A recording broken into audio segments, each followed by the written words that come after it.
talking to me. Saying we're live. Okay, folks, let's get started.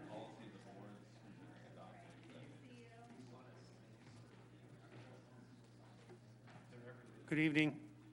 Welcome. This is the May 21st, 2025 Public Works Advisory Board meeting, our regular meeting. Mr. Qualick, would you be so kind as to take a roll call? Thank you, Chair. Roll call. Advisory Board Member Donnelly. Here. Advisory Board Member Dahlgren. Here. Advisory Board Member Nava. Here.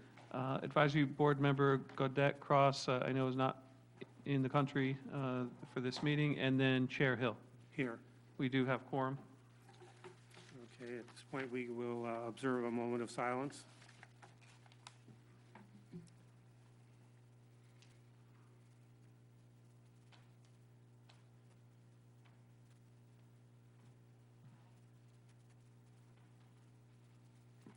Thank you. Board Member Dahlgren, will you lead us in the Pledge of Allegiance?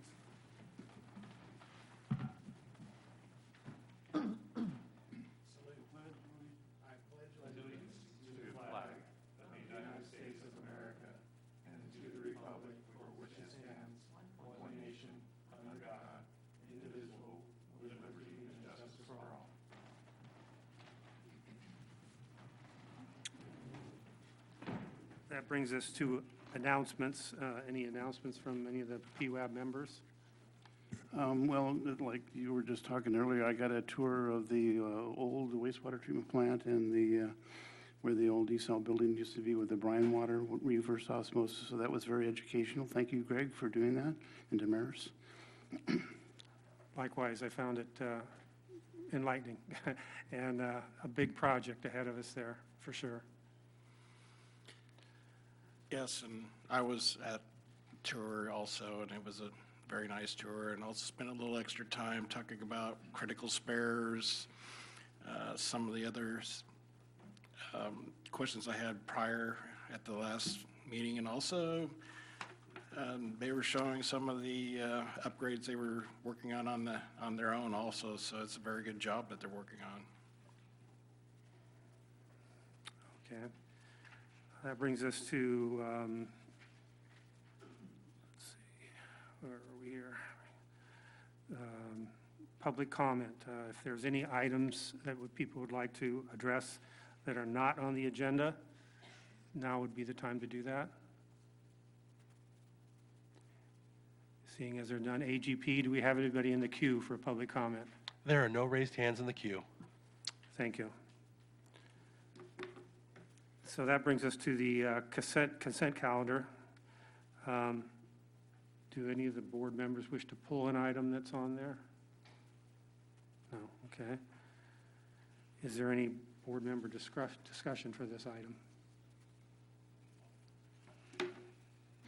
I move approval of the consent calendar.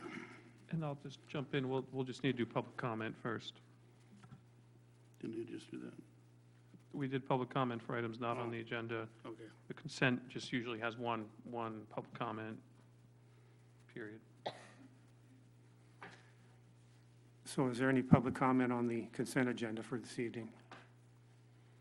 AGP, do we have anybody in the queue for this item? There are no raised hands in the queue. Thank you. So back to board members. Any wish to pull an item that's on here? Doesn't sound like it.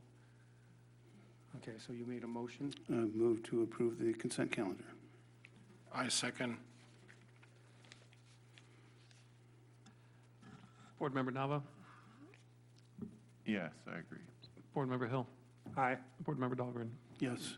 Aye. And Board Member Donnelly. Okay, motion passes 4-0. Okay,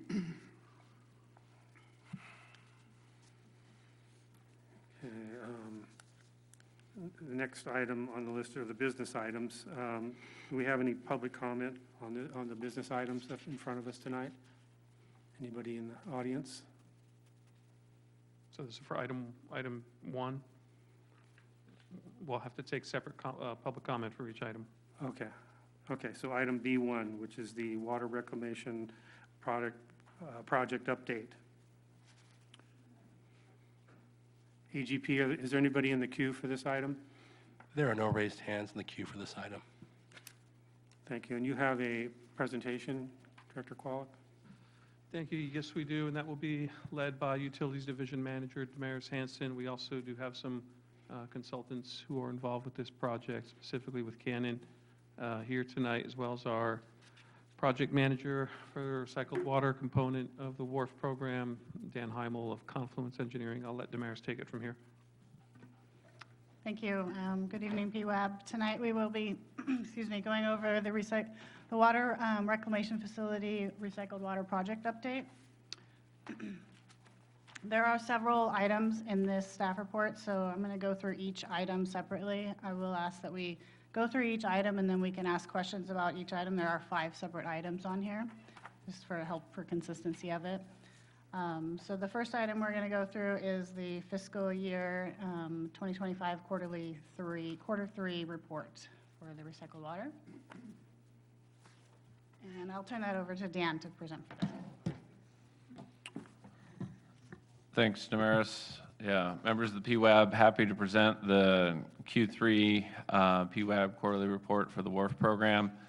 As you will know, we've somewhat transitioned this quarterly report over the last, I think this would be the 3rd report in the new format, to focus on the recycled water program, as the first 2 phases of the program are largely completed, the Water Resources Center and the conveyance components of the project. So on the slide we're looking at, we had quarterly expenditures of $300,000 approximately for Q3. That brings the WARF program budget spent to date to approximately $146 million. The total approved program budget is $159 million, so we have a total of $13.5 million of WARF program budget remaining currently. The activities during the quarter included a number of, well, let's just say a diverse number of activities associated with the requirements of the funding and financing agreements and, frankly, the requirements of trying to get public works infrastructures projects done in the coastal zone. So quarterly reports on the biological monitoring was submitted. The city transmitted a draft NEPA document to the Bureau of Reclamation for the Title 16 grant. The city finalized EIR Addendum Number 2, or the draft of EIR Addendum Number 2 for public release. That's a subsequent item on our agenda today. The city submitted a draft Title 22 engineering report to the Division of Drinking Water for review for the recycled water injection permit. City submitted a recycled water management phase progress report to the regional board as a requirement of the NPDES permit for the Water Resources Center. The project engineer continued progress on the conceptual design report, which is also on our agenda. Additional geophysics surveys were completed, and injection testing, which we'll talk about later, of injection well number 1, and tracer study, and then also prepared and submitted a number of funding and financing required reports. So this next slide is just, we wanted to include it. We don't need to spend a lot of time on it, but typically when we talk about the WARF, there are a number of questions around funding and financing, and so this is a summary table that was developed to try to just compile all the information, or at least most of the information, in one place. And so just a couple of things to highlight. You know, the total funding for the program that the city has available, including cash contributions from the Water and Sewer Fund, is $195 million. And then, as we saw on the previous slide in the quarterly report, current expenditures are $146 million, which leaves approximately $48 million in remaining funding and financing available to complete the project. Wanted to provide an update related to funding and financing that isn't included in the quarterly report because it happened just outside of the last quarter, but it's an important milestone for the project. The city was notified on April 10th that the fully executed Title 16 grant agreement was processed by the Bureau of Reclamation. So if you'll recall, the city was awarded in 2022 $9.3 million in grant funding from the Bureau of Reclamation through their Title 16 program. Subsequently has been working with the Bureau to get the agreement that actually provides the city the ability to access that fund executed with the Bureau, and was able to get that process completed in April of this year. So now that provides the city the ability to submit reimbursement for the portions of the $9.3 million, and that funding is available for, that funding is solely for the recycled water component of the project, because it's a recycled water grant. And so here's the program schedule that we have in the quarterly report. The thing to note here, and one of the things we're here to talk about, is potentially modifying the implementation strategy for the recycled water program, which would modify the schedule that's shown here. So, you know, maybe not worth spending a lot of time on this schedule. We have another schedule in the agenda packet, also as a PowerPoint slide related to the recommended implementation strategy. Okay, so that's the item on the quarterly report, so I'll stop and see if anyone has any questions at this point. I believe that I asked this last time on these quarterly reports. Is Corolla still involved?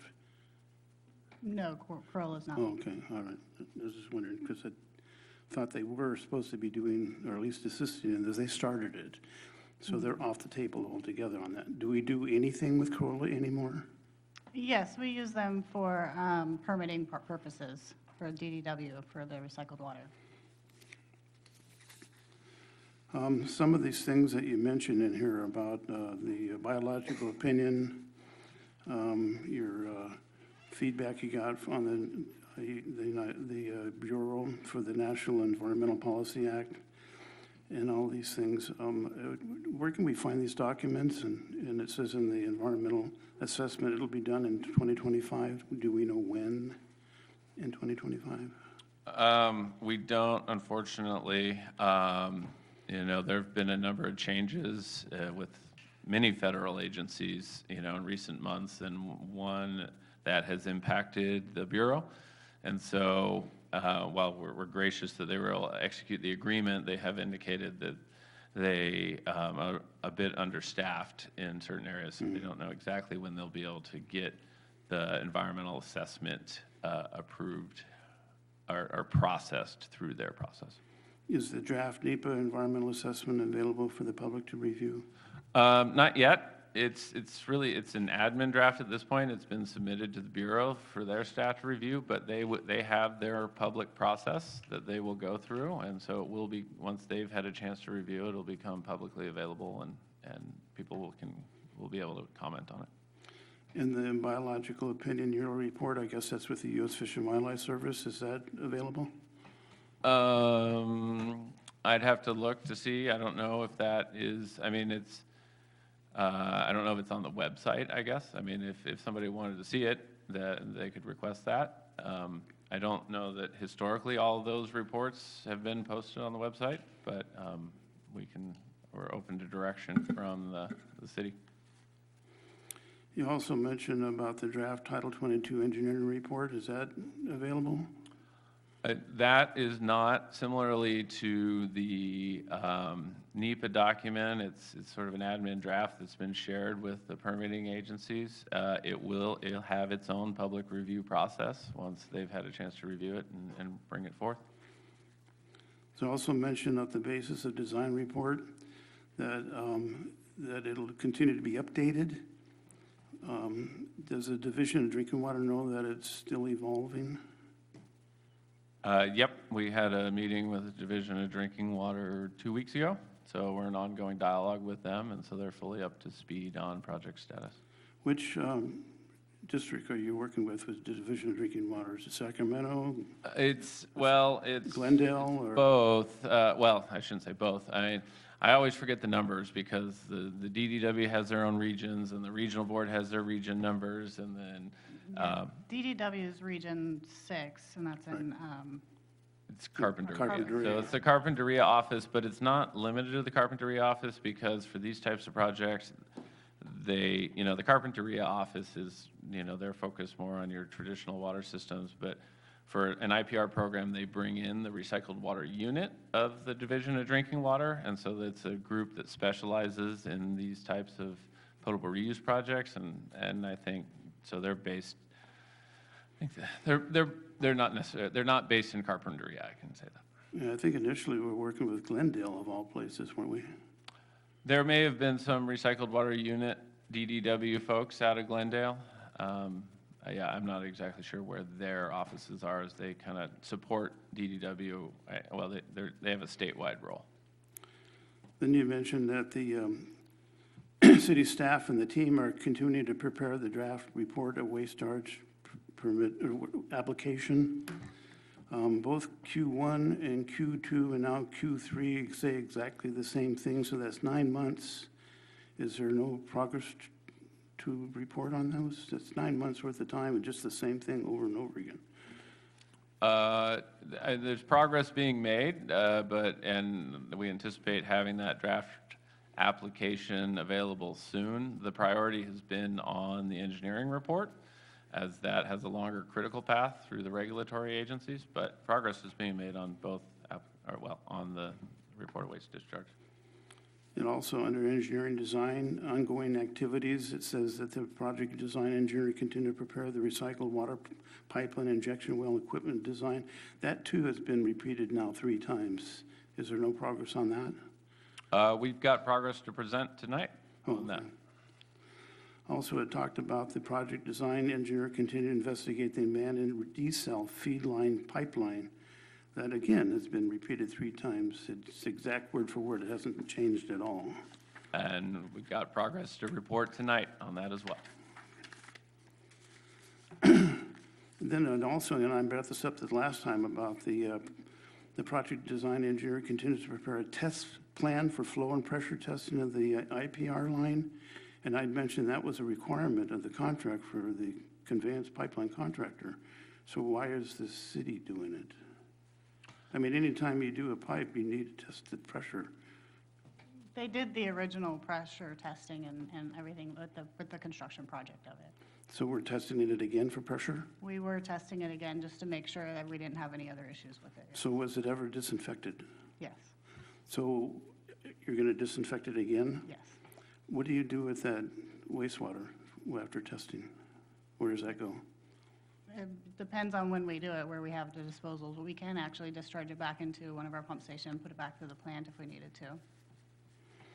Under the hydrologic analysis, it talks about completing an ERT survey. What is an ERT survey? Electroresistivity I forget the T, but it's a geophysics survey where you install a number, basically you lay a cable and you connect that cable to a number of spikes that are pounded in the ground, and then you induce an electrical current into that cable, and then you review the response that that current has, and that tells you information about the geology underneath that transect where you laid the cable. Yeah, I've done that before. Also, it mentioned that ended the interim tracer study, which was initiated on November 18th, 2024. Was that a continuous injection test for the entire 4 months, or was it just a continuous extraction pumping at well number 15? It was both. It was continuous injection and extraction. Do you know how much water was used to do that for 4 months? I don't have that number off the top of my head, but the city was extracting water at the same time it was injecting water, so it was recovering water that was injected. Were those test results shared with the regional water board? Not yet, but they will be. Under hydrologic analysis and design ongoing activities, it says the project hydrogeologists continue to evaluate which injection well locations are most favorable. This also has been repeated now 3 times for 9 months. What do we know about that? Well, I was just going to say, a lot of these things are in the next report. That's what Okay. in the report that Canon has been working on, so, and other reports that we have coming out. Okay, you already answered some of these other questions, so that's all I have for now. Okay, so we'll move on to our second item, or does anyone else have any questions? Just one question about the schedule. Are you still roughly 4 months behind?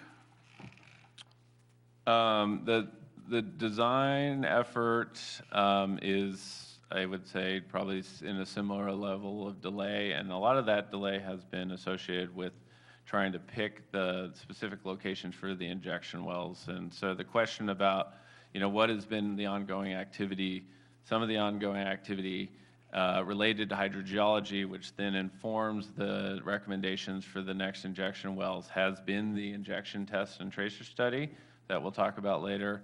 It also included the ERT geophysics survey, and then there was also another HVSR geophysics survey that was recently completed that all will help inform the locations, and then that can feed into the design of the program.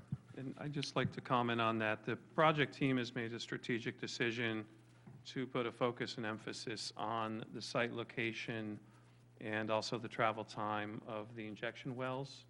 The project team could easily have just moved forward with drilling at the original site locations and see what happens once the infrastructure is put in. The problem there is if travel times weren't met, as has happened in other agencies regionally, then the whole project's a bust and you can't use it after you spent all that money on infrastructure. So while there have been some delays, it's really us double checking and triple checking that we're putting these things in the right location so that we can be cost effective with the city funds that we do put into this project. Does that mean you may have to move further away for injection wells? In my view, nothing's off the table nothing's off the table quite yet. But we're also taking more of a slow and steady approach. We don't want to test too many locations at once in case it's not necessary. We don't want to, what I would consider, waste money on, let's say, doing 6 locations and see which one is best. We want to check a couple at a time. And then if we get some winners, then that's what we put in. If we don't, then we do 2 more. That's been our general strategy. Back when I interviewed for the Water Reclamation Facility Citizens Advisory Committee back in 2014, I asked if we could determine where we're going to put that water first, the feasibility of doing that before we do anything else, before we even found a site to put the wastewater treatment plant.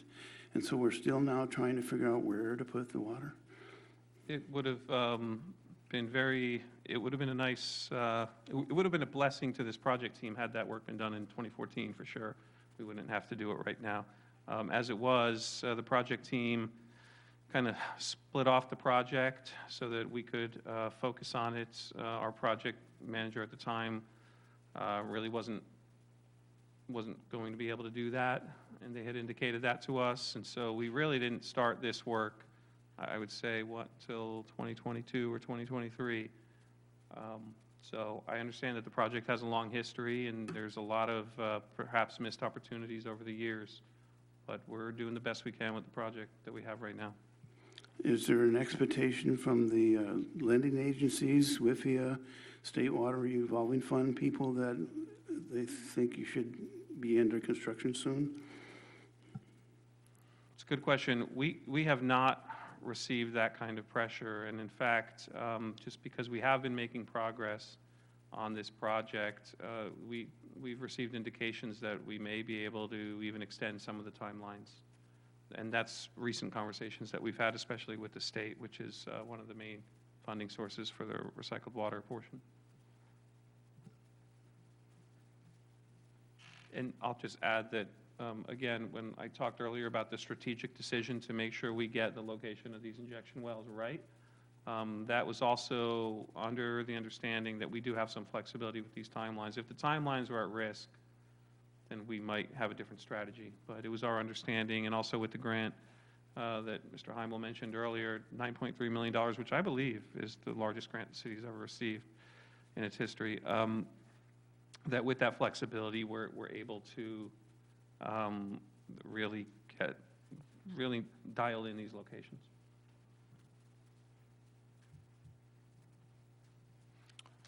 Yeah, and we have some more information at, I think, a later item to kind of talk about this implementation strategy. Okay, if there's no further questions, we'll move on to item number 2. I'm going to invite Cannon up here. We have Larry Kramer and Matt Vander Linden. They're going to go over the draft recycled water facilities concept design report. Might need a little musical chairs there.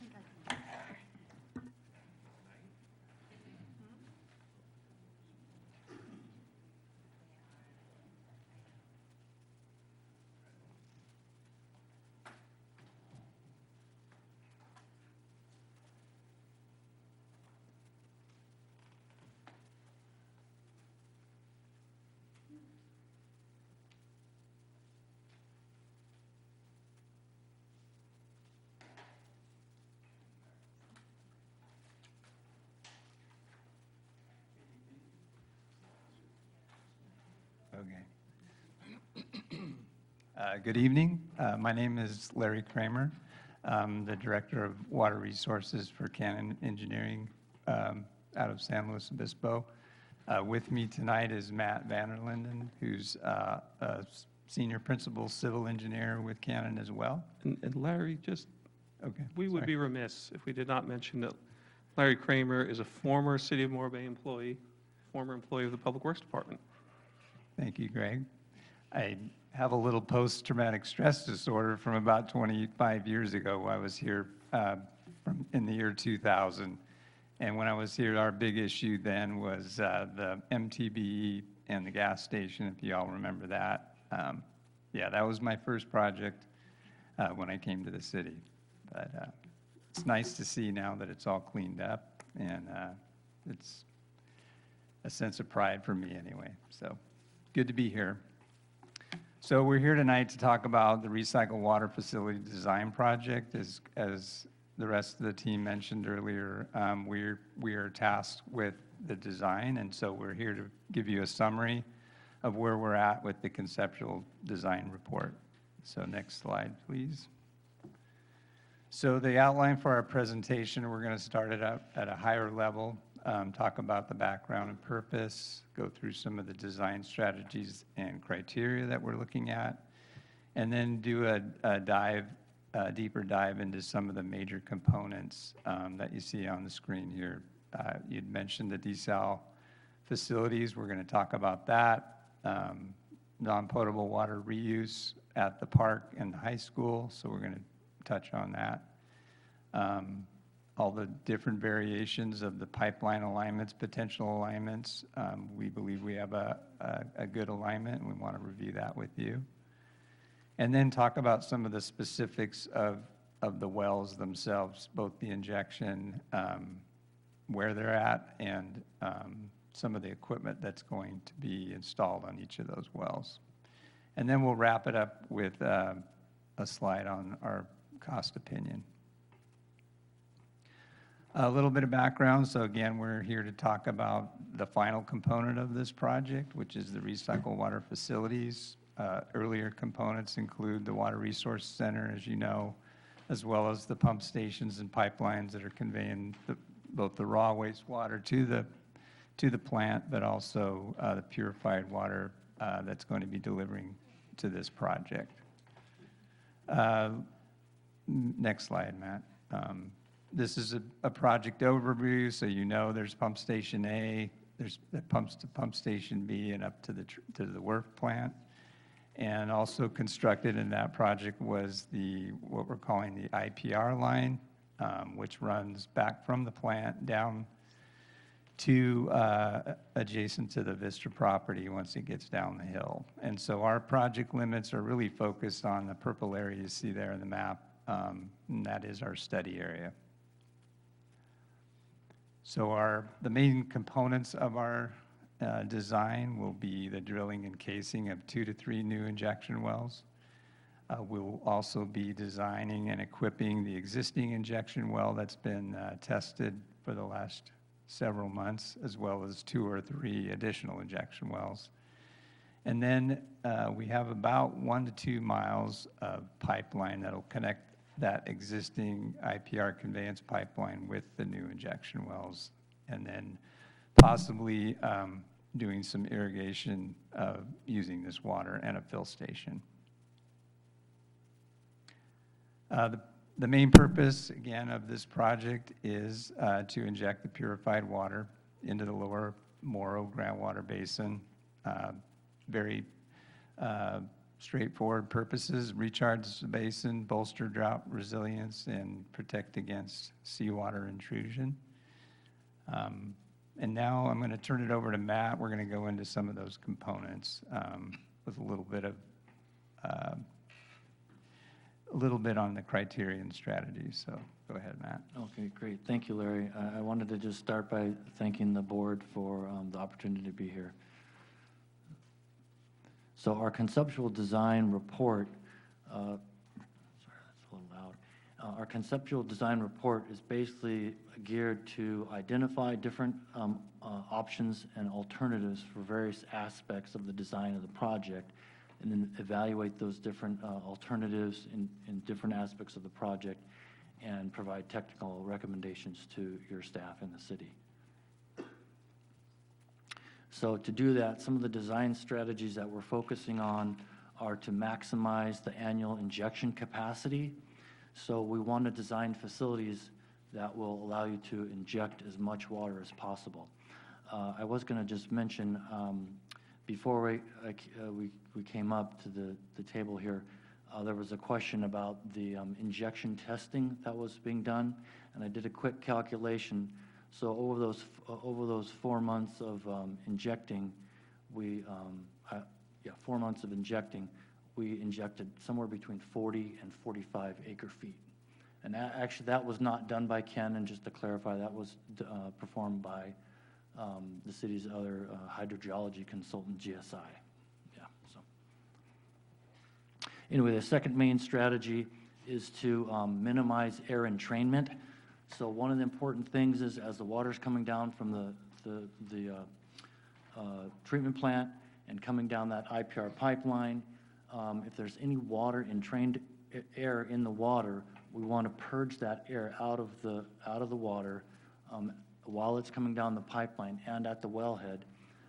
We want to get all that entrained air out, because as you inject the water into the injection wells, if you have entrained air in there, that could potentially plug up the well screens, and actually could get into the gravel pack next to the well screen and create problems and air binding. So we're focusing on that as one of the main strategies or goals to minimize air entrainment. And to do that, there's different strategies. We use air release valves along the pipeline. At the wellhead, the pipeline is underground, and right at the wellhead, the piping will come up out of the ground and be above ground for a few feet before it drops back down into the well itself.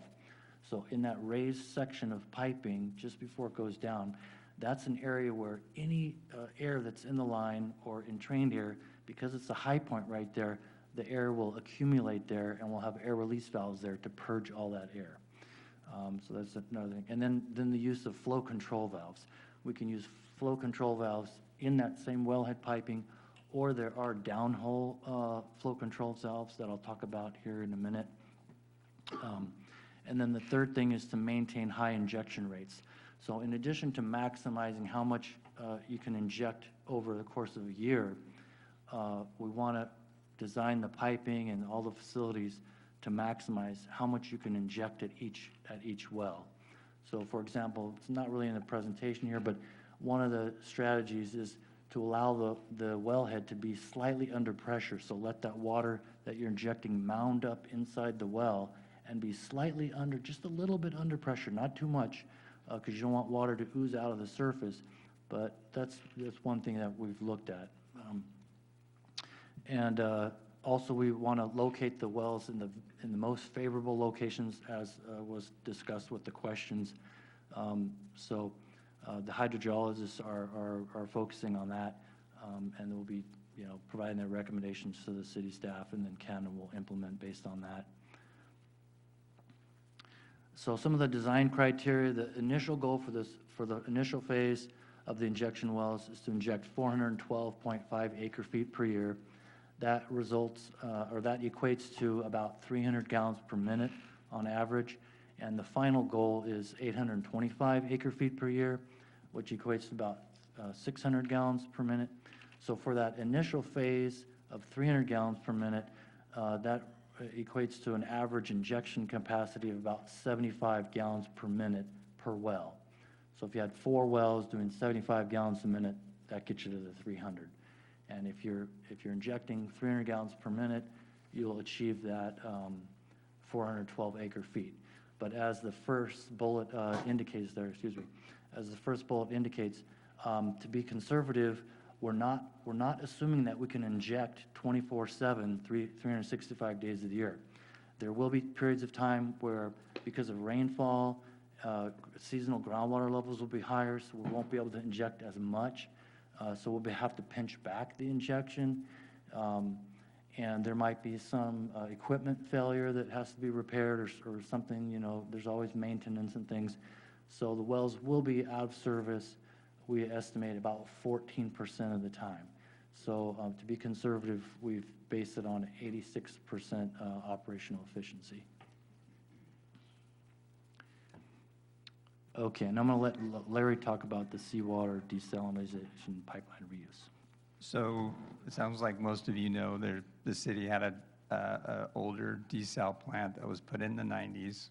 Part of that plant had a couple pipelines to feed water to the plant and then one to discharge to an outfall. And so one of the ideas that city staff came up with is, can we repurpose one of those pipelines for our water to deliver this IPR water? And so I want to talk a little bit about that pipeline and some of the results we have about that. So we did a condition assessment on it. It's a 12-inch pipeline. It's made of Yellowmine pipe and Blue Brute, both PVC pipes. They're both suitable for drinking water. We looked at the pressure class of the Yellowmine, and it has a pressure rating of about 150 PSI, and we don't intend to operate this system more than about 60 PSI. So it checks the box on the pressure rating. The way it was put in, it's fully restrained pipe, so it's robust, and it checks the box there. And from an external view, it looks pretty good. The next slide, you can see a couple of the shots, recent shots. The one on the lower left is the Yellowmine pipe, and the one on the upper right is the Blue Brute. On your left of the screen is the alignment and location of that 12-inch pipeline that's in the ground. Next slide. We did and conducted a hydrostatic test of the pipeline. So we held a 2-hour test, which is the standard AWWA requirement for a pipeline. 2-hour test at 150 PSI, and it didn't lose any pressure. So check the box there. Next steps for repurposing will be to clean it. We'll use either a chemical treatment and a high-velocity flush, or there's other techniques as well. So we'll get into that when we get into design. And then to get all the air out of the line so that we could get a passing test, city utilities crew installed 2 air release valves at the high points, and it worked great. So the results, we could, depending on how much of the pipeline we use, we could save up to $1 million in pipeline costs. There's about 4,000 feet in the ground. We tested 3,000 feet, and we'll get into this later in the presentation. We probably will repurpose about 1,600 feet of it. So. All right, great. Thanks, Larry. So the next thing I'd like to talk about is the non-potable water reuse. So we did investigate the non-potable water reuse at Lila Kaiser Park, Morro Bay High School, and also the possibility of use at a recycled water fill station. So at Lila Kaiser Park, we calculated the irrigation demand there, the average irrigation demand to be about 9.6 acre feet per year. And what we identified is there's insufficient pressure in, there would be insufficient pressure in the pipeline coming down the hill and in that location to utilize for irrigation. We'd have to add a booster pumping station or possibly increase the pumping capacity of the pump station up at the wastewater, the treatment plant. Also, we looked at restroom use and determined that was not economically feasible. The cost for both of those would far outweigh the benefit, so we feel like recycled water use at Lila Kaiser Park is not really cost-effective. Also, at Morro Bay High School, it's a similar kind of thing. As far as the restrooms go, there's restrooms. Let me clarify, I should have mentioned. For restroom use, it's typically just for flushing toilets. So, but anyway, there's restrooms basically scattered all over the high school, all around the high school. So to try to run piping and doing all the retrofits to provide recycled water to all those restrooms, or even a few of them, it's basically cost prohibitive. You're tearing up lots of concrete and having to replace things, and who knows what all kinds of other utilities they have running all around and stuff. So, and then we estimated their irrigation use at about 29.7 acre feet per year. And again, with these type of large fields, the irrigation systems really need to operate effectively, and the spray heads to cover the full area that they need to. They're meant to be provided with high pressure. And so when I say high pressure, like 75, 80 PSI rather than 55, which is about what the pressure is in the system that would be feeding it. So again, the costs would far outweigh the benefits. However, the recycled water fill station, it is feasible. There's pretty low usage for a recycled water fill station, but the cost to implement that is low, so that's feasible. And we were thinking, we were talking about before the meeting this afternoon, that with the future decommissioning of the old wastewater treatment plant, there's going to be a lot of water needed for dust control for that, and maybe some grading associated with that. So having the recycled water fill station online, for that project would be very beneficial. So just to summarize, there's high capital costs, high O&M costs, high regulatory burden.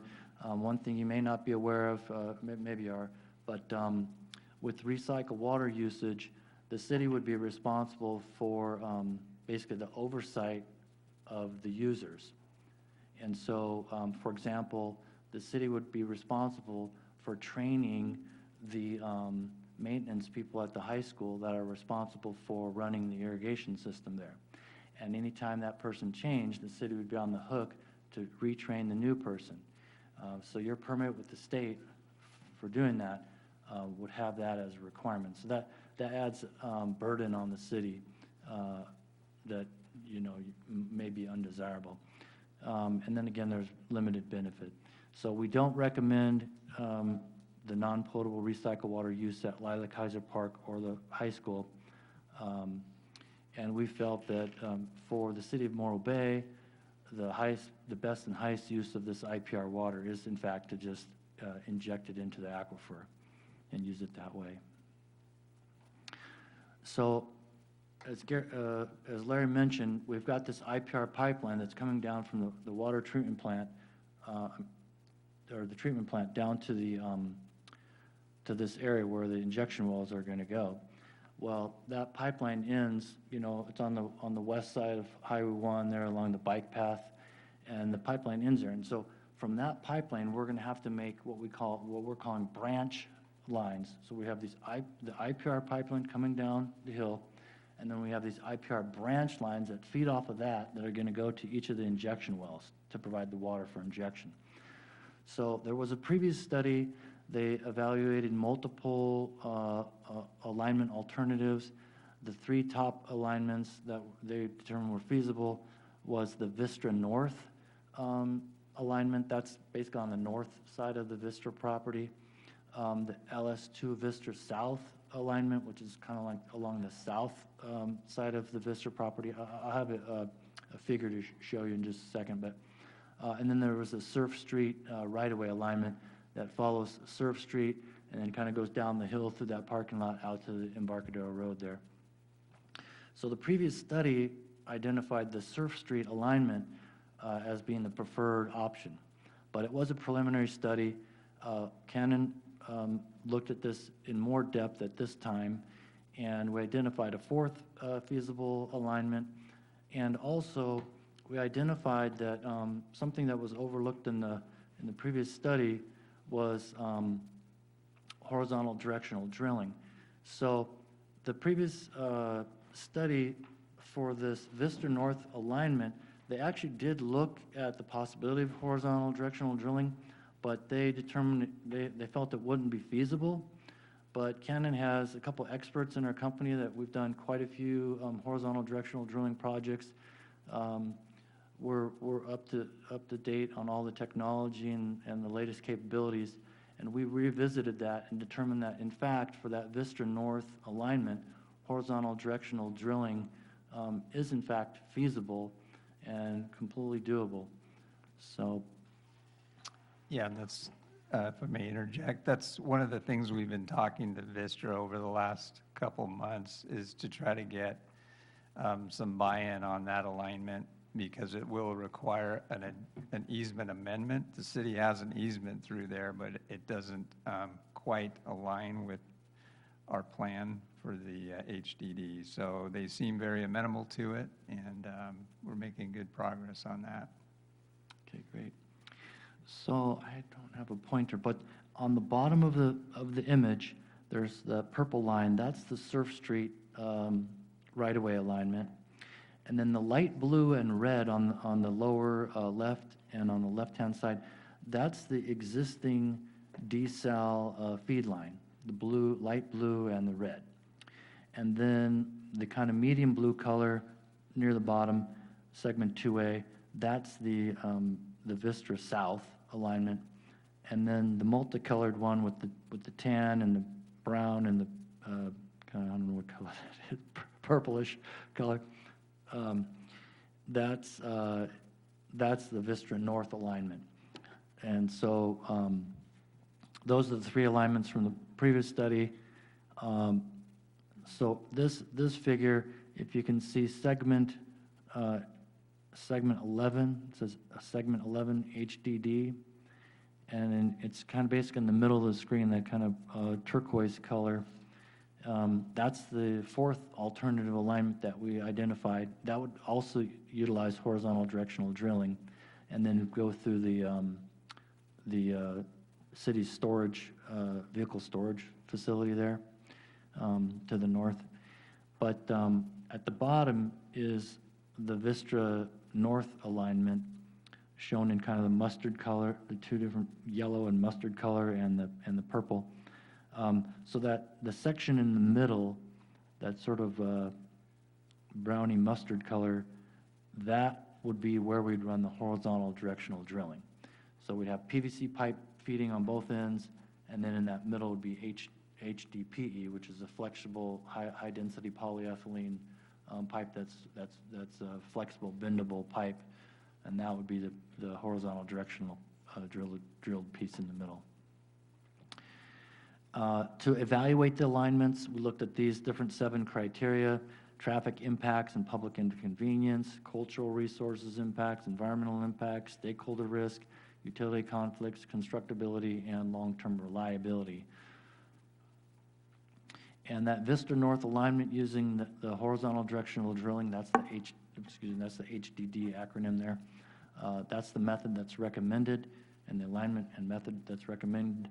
This will provide a cost savings of over $1 million compared to the Surf Street alignment.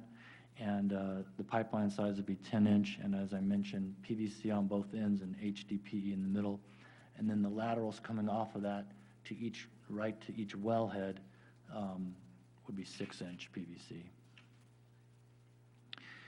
So the next thing I'd like to talk about is the downhole flow control valves. So as I mentioned earlier, preventing air entrainment into the well is really important to prevent fouling the well screen and air binding. And so a common method of doing that is with, for low capacity injection wells, which these wells that Morro Bay will have are considered, lower capacity injection wells.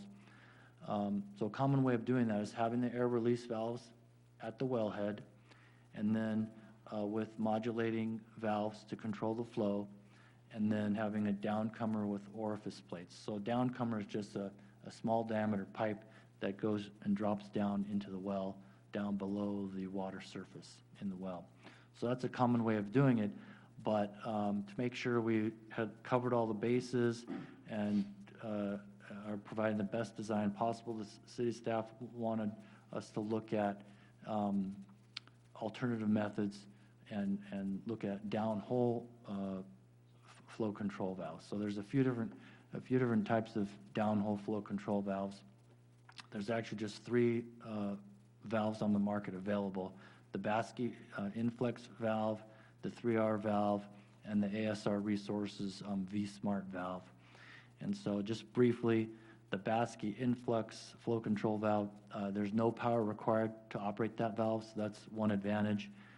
It's also the most reliable of the 3 and has the lowest cost. So each valve just delivered from the manufacturer and not even installed is $55,000.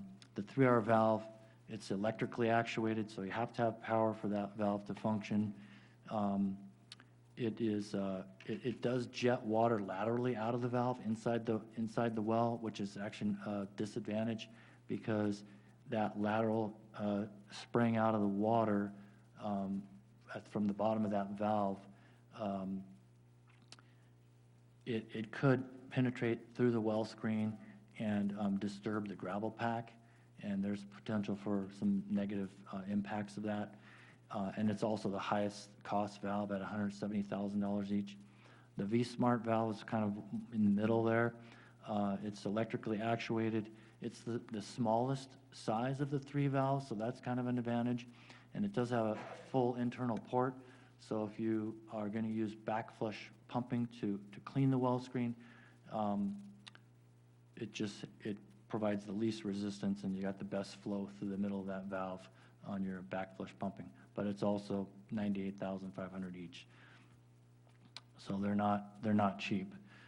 So if the city was going to use a downhole flow control valve, the Baske Influx flow control valve is the preferred downhole valve because of its higher reliability and lowest cost. However, Canon is recommending that the city don't use a downhole flow control valve. The same thing can be accomplished, as I mentioned, with the standard design of the downcomer with orifice plates in there to restrict the flow as it's going down the well, and then air release valves and modulating butterfly valves on the piping at the wellhead. And so that costs about $20,000. That's the installed cost, about $20,000 per well. So it's a huge savings, and we feel it's as good, if not better, than using one of those downhole flow control valves. Then the next thing I'd like to discuss is the injection well, those downhole configuration. So we looked at site considerations, which are listed here, and we looked at the injection well above ground piping, and then also this downhole piping configuration. So we looked at 5 different downhole piping configurations, and we have some figures to show you here in a second. So they're listed there. And I'm going to advance and come back to that slide. So these are the 5 different downhole configurations. So I'm sorry for the small font there, but the one on the left includes a flow control valve, a downhole flow control valve, and a pump. So at the very, you see the well there, this is a profile of the well. And there's the column pipe from the surface coming down, that's where the water would flow down, and then it would pass through the flow control valve and then disperse out into the well. And then at the very bottom is the pump and motor for back flush pumping. So you'd run that pump once a month through cycling to back flush the well. And then the one on the right is the recommended design, which does have the column pipe and the pump at the bottom for back flushing, but it utilizes the simple downcomer there, which is the small diameter pipe coming in. So we're not, I have a different drawing that shows the piping, the rest of the piping at the surface, so we're just kind of not showing that in these figures. The other three alternatives that we looked at was on the left is a flow control valve and airlift pipe system. And so you've got, and that would utilize an air compressor to send air down that airlift pipe for cleaning the well screen and doing like an air scour cleaning. The alternative in the middle is the injection tube and airlift pipe, so it's similar, but you don't have the flow control valve. You just have an injection tube and an orifice plate. And again, the air line is this small diameter line that goes to the bottom and has that J hook at the bottom to, if you're going to clean the well through air scour. And then on the far right is the simple downcomer system. So going back to this slide, in evaluating these 5 different options, we looked at the initial construction costs, we looked at the flow control capability, we looked at long-term injection capacity, and also the ongoing operations and maintenance costs. So the downcomer and pump system is the recommended system because it has a relatively low cost and superior long-term injection capacity. So the next is the wellhead piping configuration, so the injection well piping configuration. So this is the plan view. We have the IPR branch line coming in from the lower right, and the piping's underground. It comes up, goes through some valves and some check valves, and there's air release valves there. And then you'll see the small diameter pipe shown there. That's the piping that feeds the downcomer. And then when the injection well goes through a cleaning cycle, the injection line stops injecting.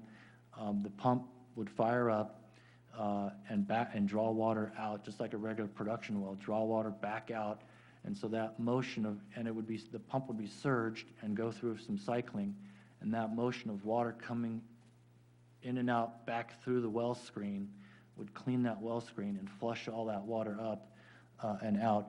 And there's a check valve at the T there, and so all the flush water with any deposits or whatever from the well screen will be flushed out that branch of the T and over to connection to the sewer. And so this is preliminary, but it gives you an idea of this is kind of how the plan view of how the piping at the surface of the injection well would look. And this is all 4-inch piping. Again, the average injection capacity at each well is about 75 gallons per minute, so 4-inch piping is sufficient. And so this just gives you a total overview of the project. This is a drone shot kind of from the beach or where Morrill Creek, just about where it's discharging out. And so at the bottom of the image is the Embarcadero Road there. So that section would be the desal feed line. And then the other purple lines are the IPR branch pipelines. And this shows just the general well location. So this is kind of just an overview shot that shows you this is what we're talking about for this project, basically, what you see in this drawing. Okay, with that, I'm going to turn it back over to Larry. Yeah, and that's a good summary, Matt. And I think it was mentioned earlier, one of the things that's been taking us as a team a while is just trying to pinpoint exactly where those wells should go. As they learn more about the hydrogeology and the underground conditions and where's the best place to put these wells, that, along with the studies that we've been doing, this arrangement gives us the most options and flexibility at the lowest cost.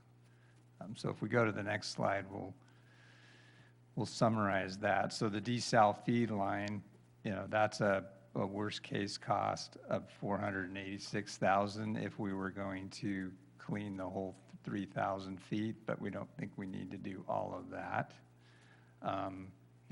Expanding the IPR branch line from where the conveyance facility stopped right there west of the highway, to extend that down to the desal line, that includes that HDD portion. So has a ticket of a $1.8 million. And then the injection wells themselves. So it's broken down by well drilling, construction, and testing of the actual casing itself. And then the next line item is the equipping of the well. So all the equipment that Matt was just reviewing with you above ground, as well as the piping that's going to go down into that well, that's that well equipping item. And so this is for 4 wells, equipping the existing well plus 3 additional wells, if that is what's needed to get the full 412.5 acre feet. And then the equipping of 4 wells, so the existing well plus the 3 new ones. But as I think this will be discussed later in the implementation, one of the hopes is if you only had to drill 2 wells, because when you build them and you test them, you find out you can actually inject more water than you thought you could, then you wouldn't potentially need a 4th well. So we showed you what we believe, based on some of the preliminary tests, at 75 gallons a minute per well average, you're going to need 4 wells to get that target. So that's why we showed you the cost here. This includes the main construction costs. There are a few little items down below. The IPR pump station, as if you read in the report, we're still studying that to make sure that it can provide what we need it to provide to inject the water at the rates we want to inject at. And so we just put in a contingency of $100,000 to look at that, and possibly maybe an impeller switch or something like that on the pumps to give a little bit more pressure than what they can put out now. And then each of the injection wells could potentially require 2 monitoring wells at a cost of about, I think we figured $25,000 each. So we added that as a contingency there as well. So that concludes our presentation, and we're happy to answer any questions you may have. I have a question regarding the design of the injection wells, and I'm curious, the water coming in to an injection well from our treatment plant is supposed to be pretty clean. And it's going into a gravel bedding as described. I'm not really sure why the injection wells need these backflow systems for flushing. Is there an expected amount of sediment that comes in the clean water that's going to clog the? Yeah, that's an excellent question. So the water that's going to be injected is going to be like super pure, super clean, and that's not the source of any problem. But what happens is in the groundwater itself, there's certain iron bacteria and there's other things that can grow on the well screen and start to foul it and plug it up. The design calls for a stainless steel wire-wrapped well screen, which is very corrosion resistant, But even that, there does end up having a little bit of corrosion over time, but it's mainly bacteria in the native soil and in the groundwater basin that are naturally occurring and fine, but they can react and create deposits on the well screen. Yeah, but the water going in is totally clean. It's not the source of any problem or anything. Yeah. That helps, thanks. And then I also wanted to touch in on another question I had about the non-potable reuse that you're discouraging the city from implementing. As I understand, we only have one IPR line that's currently out there. Did your cost assessment of this non-potable reuse include adding another conveyance line, or does it eliminate the option of having two different water sources going from our treatment plant over to the injection well area? Another really good question. So, as we talked about, the IPR pipeline comes down the hill, and what I mostly talked about was the IPR branch line that comes off of that, would go under, have that horizontal directional drilled section and connect up to the repurposed desal feed line. But then, so what we did was we looked at the costs of connecting to that desal feed line after it hooks up and goes east on Atascadero Road, connecting there and running it down, I think it's Park Avenue to Lilac Kaiser Park, and then also there's like a couple entrances to the high school and going up north on one of those.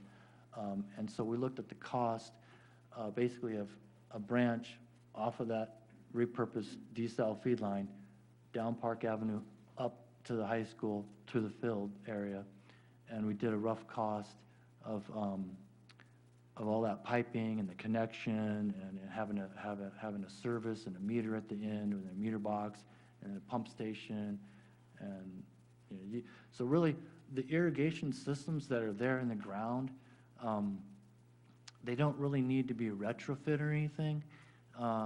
Sometimes you see they'll replace the irrigation heads with new heads that are purple.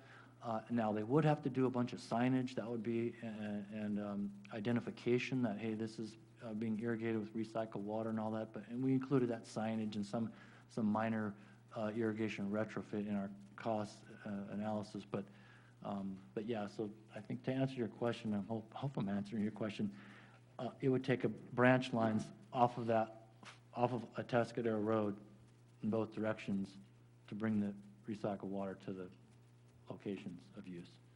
So I think my question had more to do with getting the water from the wastewater treatment facility over to that distribution area that you're describing. And I understand we only have one pipeline in the ground for that. So if we're using that one pipeline for non-potable water, then we would have no pipeline for potable water. So It would be the same pipe. it'd be the Yeah, same same pipe, water, and too. we wouldn't actually be using non-potable water. It would all be potable.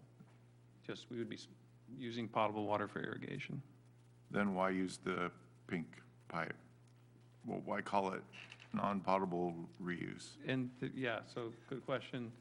There was earlier in the project, there was just in looking on how we can save costs on this project and also meet the requirements from our funding and financing agencies, we needed to hit a certain number of acre feet per year used through this project. And so we were trying to limit the number of injection wells but still get to the acre feet per year number we were looking for, and we thought we could do that through some irrigation. And that would be the only reason. So obviously not the most optimal use of what is, I mean, we're calling it potable water, it still has to go in the ground, but that purified water, but it would have, in theory, helped us reach our target for use in terms of acre feet per year. Without it having to sit in the ground for 4 months before it's reused. It has to sit in the ground for 2 months, but, so it's not technically potable water until it has done that and then been pulled back out. I got it now. It's recycled water until then. Same purified water, just hasn't been sitting in the ground for a while. Thanks. Sorry, I didn't quite understand what you were getting at. I have no more questions. Oh, I have a few questions. I may go a little bit all over the roadmap, so bear with me. Starting at the IPR pump station, and based in your report, the existing pumps are marginally workable for this project. So I heard you briefly mention potentially looking at changing out the impellers. So what other items have you looked at trying to reutilize those existing pump frames and skids? Yeah, that's basically your only option. Not reworking the case? No, you'd have to replace the pumps. So we did look at the record drawings that the city has for or actually the actual submittal from the contractor when the pumps were installed. So the pump has a casing of so large, and the impeller diameter can only be increased by about 1/2 an inch or something, maybe it's 5/8 of an inch. So that would help a little bit, give you a few more PSI pressure in the line, but I think it was something like 6 PSI or something, 5 or 6. It wasn't really gonna, How about spinning it up a little bit? They're only 1,700. You know what, that's actually a really good idea. I didn't think of that. Well, you're running ASDs on there, adjustable speed drives. They are more capable to amp up another 10% based on your service factor. Yep. No, that's an excellent idea, sir. We didn't think of that, so. And, that's something to look at. pumps in the past I've worked with, you can go in and machine those casings to be a little bit bigger. There's some things you can tweak on them. You need to get a good pump shop to really dig into it. Yeah, we did, our analysis was only intended to be kind of more high level, but yeah, but those are good ideas.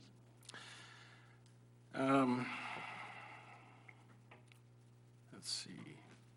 Yeah, because if you're looking at replacing potentially those pump frames and skids, you're going to be upgrading your electrical, replacing your drives. It's just kind of that $100,000 is not going to cover that. Yeah, we were anticipating the motors would at most have to just be upsized to the next size. I'm off the top of my head, I don't remember what size they were. I want to say they were like 30 horsepower or something. I forget what, do you remember? Yeah, and what I they- think at least definitely in the initial phase, we don't need as much flow as they can produce. We just need more pressure. And so when you do the math, the horsepower requirements might be about the same for what we need in this first phase. Yeah, I was looking at your pressure profile there. It looks like at the 300 GPM, you're still not breaking profile, so. Yeah, but those would all be things, all of that's actually outside the scope of our work. We kind of were, but we felt like we had to evaluate that to be able to design this project properly and everything. But yeah, so that could be Well, I looked was at just in more detail. going through your report. Yeah. Also a little confused about, are you going to be running in a packed line situation or a slack line? You're going up and down a couple times there. You at the, the Bella Vista High Point. That's your highest point. And then based on the rough calculations, you're going to be 55 to 60 PSI static head. So like in a situation where you have a power failure or equipment trip, how you're going to be able to maintain that pack line condition so you don't have a surge?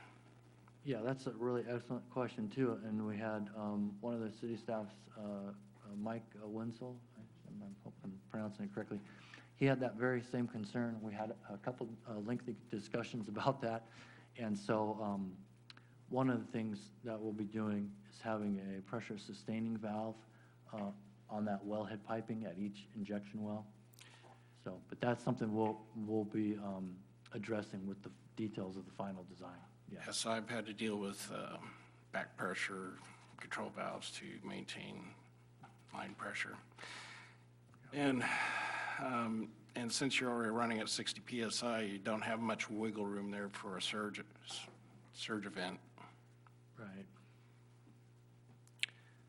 I was going through your report, you were suggesting using like a scraper or smart geometry, it's elementary type tools, like a smart pig, scraper pig to do cleanings.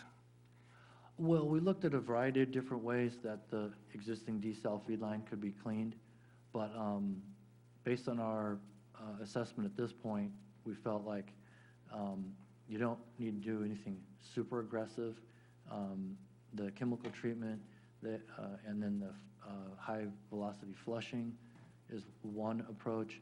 Another thing is they have what they call ice pigging, where basically they create a pig for the pipe made out of ice. Another option is like a ice slurry flush, where it's like this ice mixture. It's kind of like a snow cone or something, I don't, and they flush it through that, and the little ice crystals kind of scrape and kind of flush everything.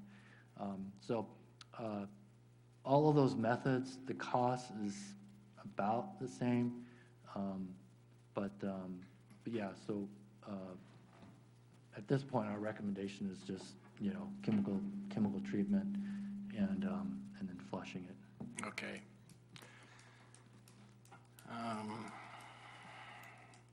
On your wellhead facilities, you talk about the air relief on the wellhead piping.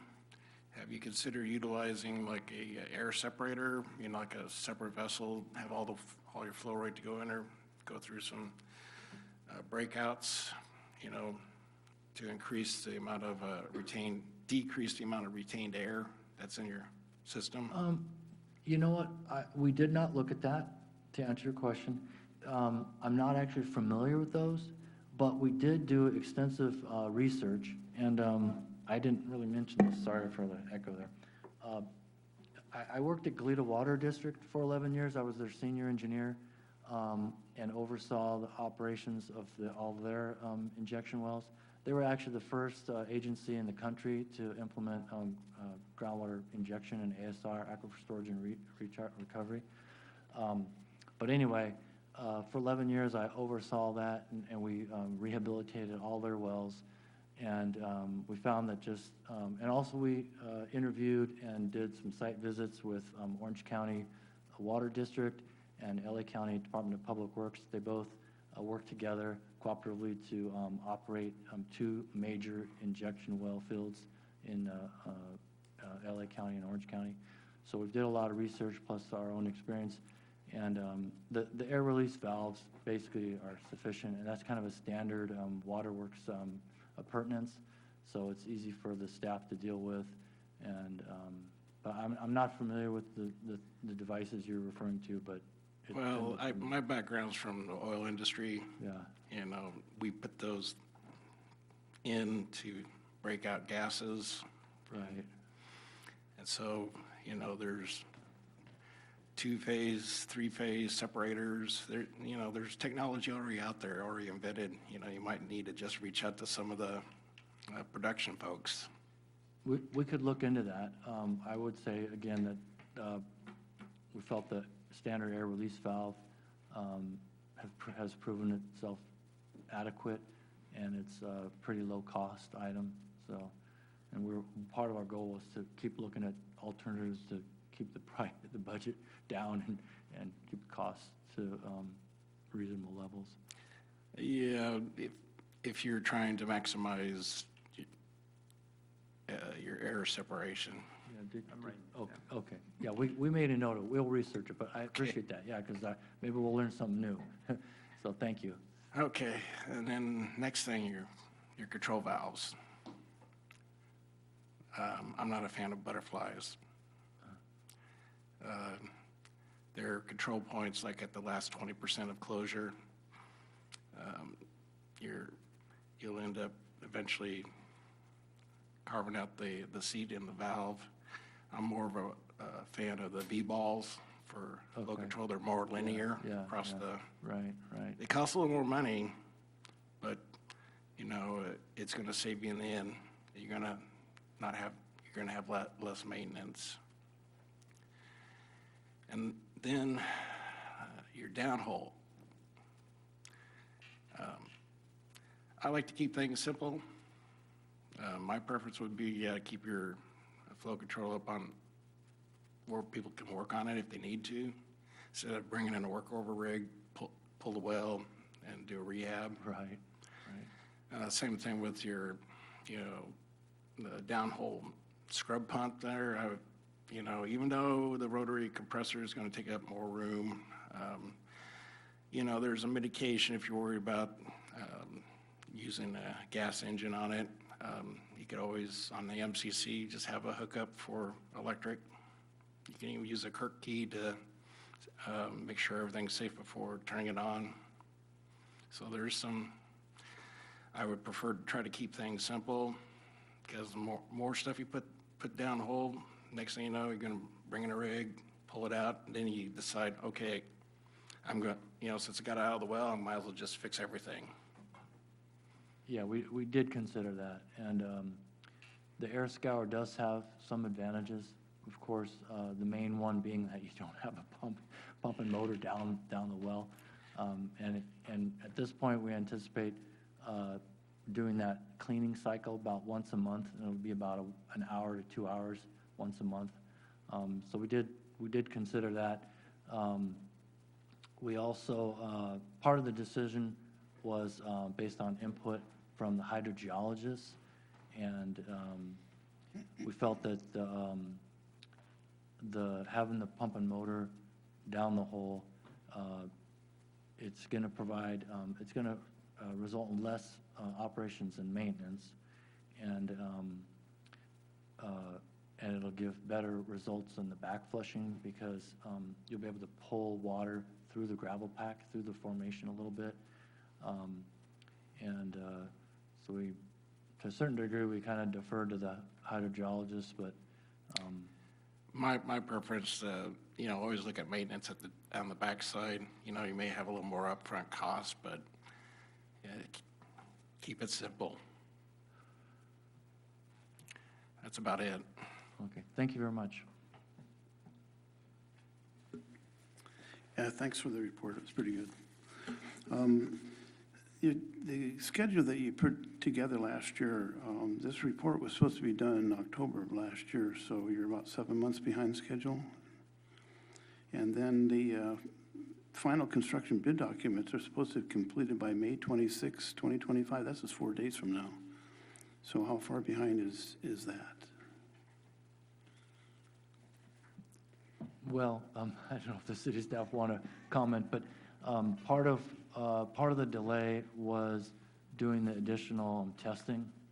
So the hydrogeologist recommended doing an actual test in the field of the injection. And we did a tracer study is what it was actually. So that was part of the reason for the delay.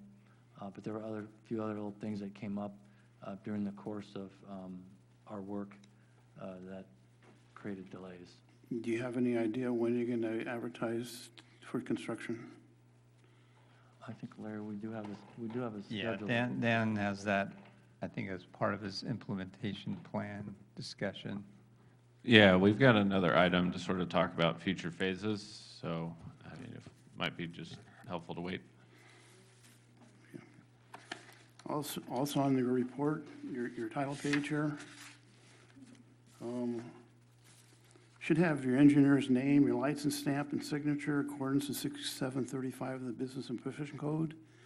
Having been a technical expert for the State Licensing Board, I've seen a lot of cases where people were actually issued citations for not having done that.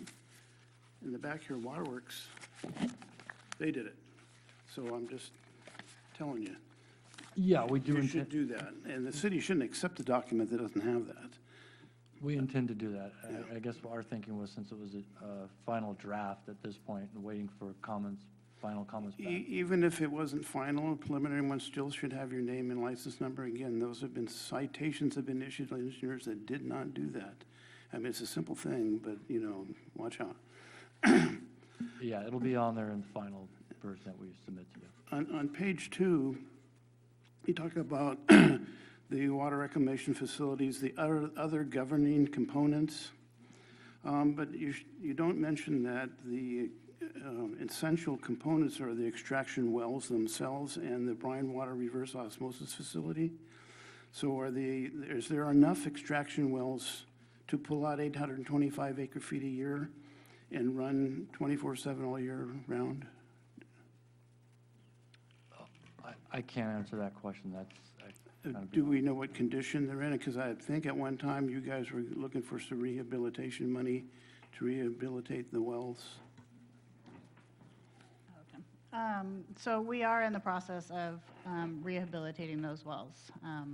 That's another capital project that we have separate from this one, but yeah, we are in that process. Do we need to put in more extraction wells than we presently have? As part of that project, there is one more extraction well being proposed. And where would that be located? We are still determining, but most likely in the same vicinity of Lila Kaiser Park area. Okay. One of the things, and I know this was asked years ago, I think it was Councilmember Heller asked this question, what are the expected power costs to run all of those motors at each pumping location year-round? Do we know what that would cost us? Because that's a component of cost for the water, end-use water per acre foot. Yeah, we did do an O&M cost analysis. We'll include that with the final report, yeah. You were talking about that, reusing that D-cell, but isn't that just for the non-potable reuse, or is it not necessary to use now at all because of what you're recommending? Yeah. Or am I confused here? Yeah, I'm sorry. It is a little confusing, actually, and we tried to present it clearly, but I apologize if it wasn't clear. So for this project, yes, for sure, will want to reuse a portion of the existing, currently, out of service desal feed line. Once, we don't know exactly how much of it we're going to need to reuse because the hydrogeologists are still working on the final recommendations for all of the last injection wells. So as the Public Works Director mentioned, the strategy is to drill a couple wells, do some injection testing. If those are better than we hoped for, we may need fewer injection wells, and we can just equip those and be done with this initial phase. If they're lower capacity, then we would do an additional one. So depending on where exactly those wells end up, that would determine how much of that existing desal feed line we would reuse. So you may or may not use it at all? No, for sure we will use some of it. Okay. Yeah, because we'd be tying into it south of Morrow Creek, and at that point, the portion that extends north and goes underneath the creek and up Embarcadero Road, how far up Embarcadero Road we go, we're not exactly sure yet, but yeah, so all that stretch, including the part that goes under the creek, will be reused. So there'll be injection wells on Embarcadero Road? No. So let me just show you this diagram here. So you can see back IW3 and IW1. The IW1 has been drilled already. Right. You've probably been out there and seen that already. But between IW1 and the bike path or Highway 1 is where IW3 would go.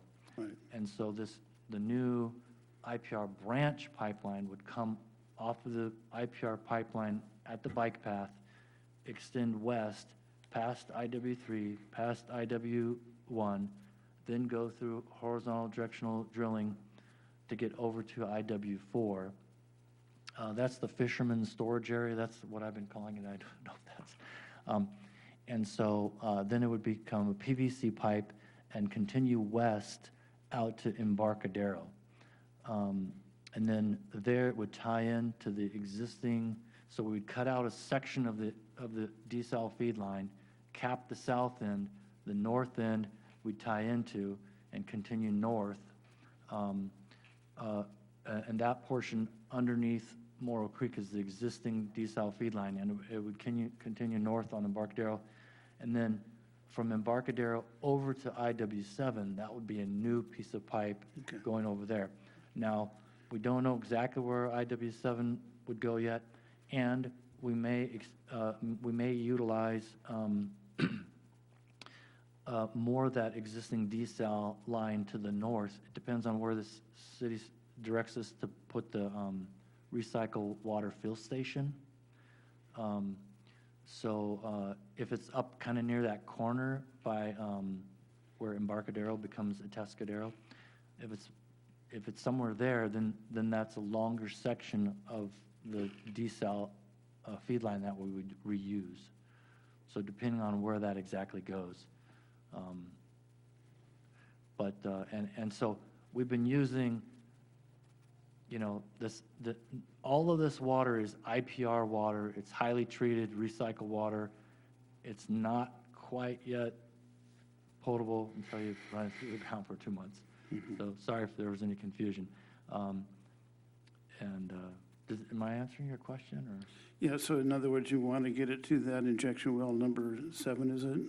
Yes, and also to wherever the recycled water fill station would be.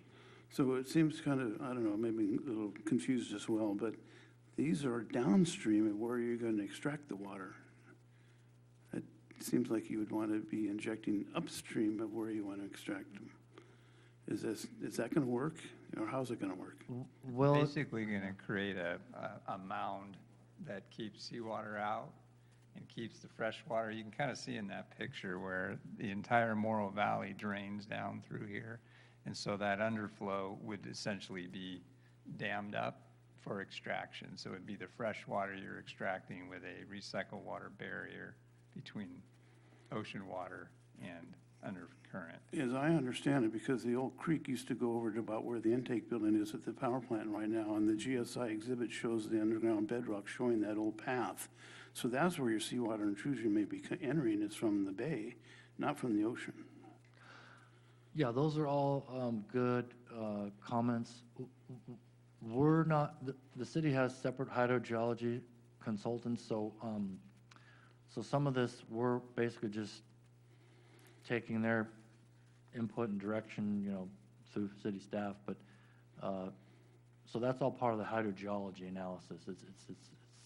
We're not hydrogeologists, so I could tell you what I think or whatever, but we're not the experts on that. So we're relying on the other consultants. On page 8, section 2.2.1, it talks about injection may be curtailed during high groundwater levels. Talked to my next door neighbor, Dave O'Rourke. He said that he would not recommend you inject water during those periods of times.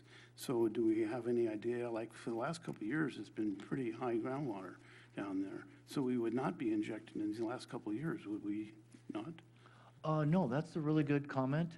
So that's why we are designing everything based on 86% efficient, you know, operational efficiency.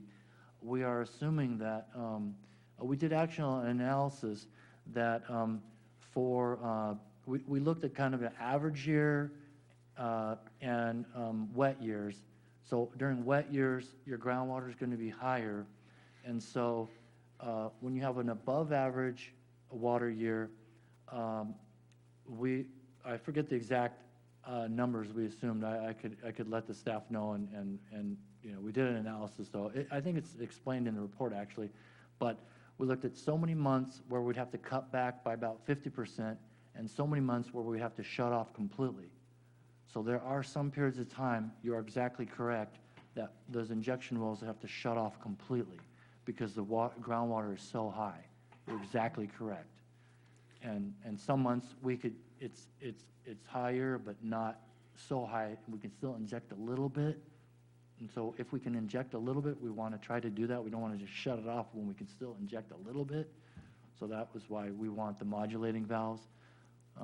And we'll definitely look at the ball valve or option, yeah. No, your comments are totally correct on that. Since most of these wells, injection wells are on the south side of the creek, and when the creek is flowing, does that mean that that water is going out to the ocean, or is it making its way over to the extraction wells, even if the creek is flowing? That's a hydrogeology question, and I'm sorry, I'm not really prepared to answer that. I think three of us want to jump in here, and I'll just say briefly that, the operational strategy would be that if the water basin's full and the creek's flowing, we probably wouldn't be running IPR. Now, the people at the State Water Board, State Revolving Fund said that we have to prove 5 years of deliveries. If there's a wet year, does that interrupt it and you have to start the 5 years all over again, or how is it going to work? How are we going to demonstrate we got 5 years? I don't remember a 5-year requirement. The requirements that we're aware of from the State Water Board, or, well, the SRF funding folks, is that within 5 years, we need to demonstrate the ability to inject up to, or utilize up to 412.5 acre feet per year. So it's not a continuous 5-year requirement. Oh, it's not? Not as we understand it. Okay.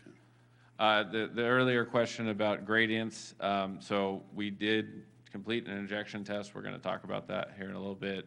Most of that test was done while the creek was flowing.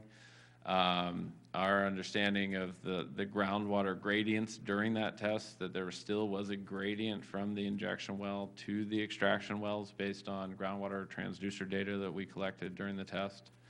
And so, yeah, it's the project is, more effective during drought times, which is good because that's when you really need it. But, we have demonstrated the ability to inject and extract water during other times as well, at least with the interim injection test / tracer study.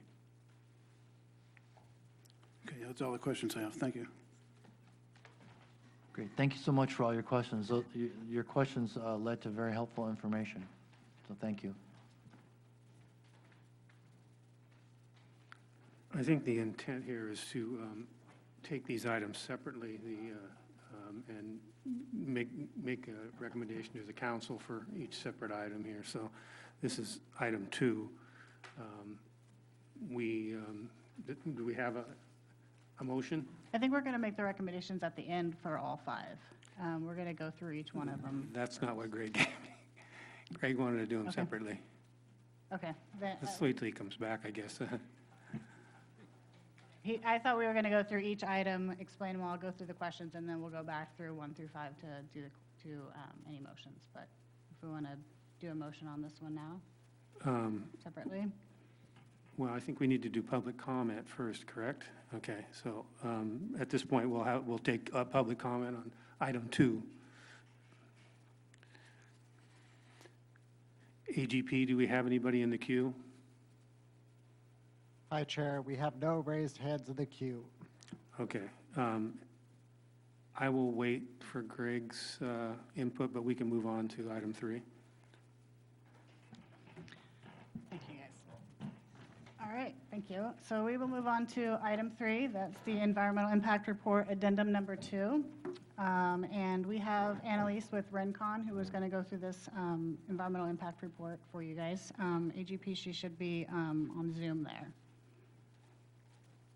You guys hear me okay? I do. Awesome. Annalise, you can just tell me when you want me to click through, and I'll click through your slides. Okay, thank you. So we'll start on the first slide. So hello, everyone. I'm here to talk about the California Environmental Quality Act process that has been conducted for this most recent project phase.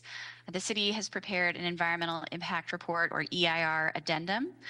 To give a little bit of background, the final EIR was certified for this project in 2018, and the first addendum to the EIR was adopted in 2019, so this is now addendum number 2. The purpose of this addendum is to evaluate the environmental impacts of the identified locations for the recycled water distribution lines and injection wells, which was the subject of the prior item.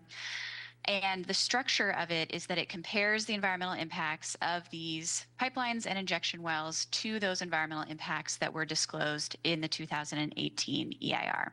So you can go to the next slide. To provide a little bit of context, the injection well and distribution pipelines were looked at a programmatic level in the 2018 EIR. So I've circled here on the slide in green the 2 well fields that were contemplated at that time. They are the blue and red polygons. If you go to the next slide. In addendum number 1, there was also a series of additional pipelines that were contemplated that extended to the north. You can see that as the red dashed line shown there. And then on the next slide, you'll see that this is the EIR addendum number 2 project map. And so several of the injection wells are currently being proposed are located in that original west well field, but there are several of them that are not within that area. And there's also a series of pipelines extending to connect to those injection well locations that were not evaluated originally. I'll also add here that those 2 orange polygons that you see are the areas proposed for non-potable irrigation, and that was also something that was not contemplated at the time of the 2018 EIR that we are now contemplating currently. Next slide. So when is an addendum prepared and what does it address? So an addendum is prepared when there are some project changes, changes in circumstances, and or new information, but those are not substantial enough to trigger the need for a subsequent or a supplemental EIR. So an addendum primarily addresses the potential for there to be new significant environmental impacts, the potential for substantially more severe significant environmental impacts, or any new mitigation measures or alternatives that are now being proposed that could substantially reduce the significant environmental impacts previously identified. For this addendum, what we're looking at here are project changes, so the first thing in that list of the first bullet point. And because we're looking at those project changes, we're really only considering whether there's the potential for those changes to be resulting in new significant environmental impacts or substantially more severe significant environmental impacts compared to the 2018 EIR. There are no new mitigation measures or alternatives being proposed, so that is not a focus in the addendum. Next slide. So I've summarized here the key findings of EIR addendum number 2. There are 2 key findings related to the last slide. So there would be no new significant environmental impacts as a result of the injection well and recycled water distribution pipeline locations and the non-potable reuse areas. There also will not be any substantially more severe significant environmental impacts compared to what was identified in the 2018 EIR and the first addendum. So based on that, the determinations and conclusions of the addendum are that no further evaluation of environmental impacts is required, a subsequent EIR is not necessary, and an addendum is therefore the appropriate level of environmental analysis and documentation under CEQA. Next slide. So in terms of what the next steps would be, both for the CEQA process and then the Federal National Environmental Policy Act, or NEPA process, the addendum would be considered by City Council at their June 24th, 2025 meeting. If they decide to adopt it at that meeting, then the CEQA notice of determination would be filed at the end of June following that meeting. And the addendum would then be sent to the State Water Resources Control Board for use in the SRF agreement to document the city's continuing compliance with CEQA. So that would occur either late June or very early July. And then I know there were some questions about the NEPA process. So the draft environmental assessment has been sent to the Bureau of Reclamation for their review. They are currently reviewing it. And so once we receive comments back from them, we will be able to finalize that and send it to them, and they will post it for public review. We are hoping summer or fall of this year, but that's really dependent on Reclamation's review turnaround times. I also want to note on this slide that to answer a question that was raised earlier, the biological opinion for the U.S. Fish and Wildlife Service for the project is online in the project's resource library on the project website. So that is available if folks are interested in looking at it. And that concludes the overview of the addendum, short and sweet. So I'm happy to answer any questions. Thank you, Annalise. Do you guys have any, PWAB have any question? Chairman, I apologize. I thought the public comment was this for the text item. Public comment posted this item right now. I can respond to that. So we have 2 business items tonight. is several aspects of the wharf and water reclamation project and recycled water. Public comment has already been received for this item. I note that in the presentation, we're also using the word item. For example, item 4 is up right now, but that's all within item B1. Then there's another state water item that comes after this, and that will still need public comment. I submitted my comments to you this morning, but have you received other comments? We did receive one other comment from Caltrans. And so the consultant will respond to those comments? Correct. Annalise, do you want to speak on that? Yeah, I believe so. We're taking all the comment letters into consideration and then discussing with city staff about what kind of response the city would like to prepare. And because an addendum is not required to be circulated for public review, but it is required to be circulated because of the SRF funding, there aren't really clear guidelines about what sort of responses need to be prepared. So we'll take in the comment letters and then consider what kind of response is most appropriate. So any comments made tonight or after that deadline will not be considered? We can consider comments made tonight. Okay. Thank you. Okay. Any other comments on the EIR addendum? Okay.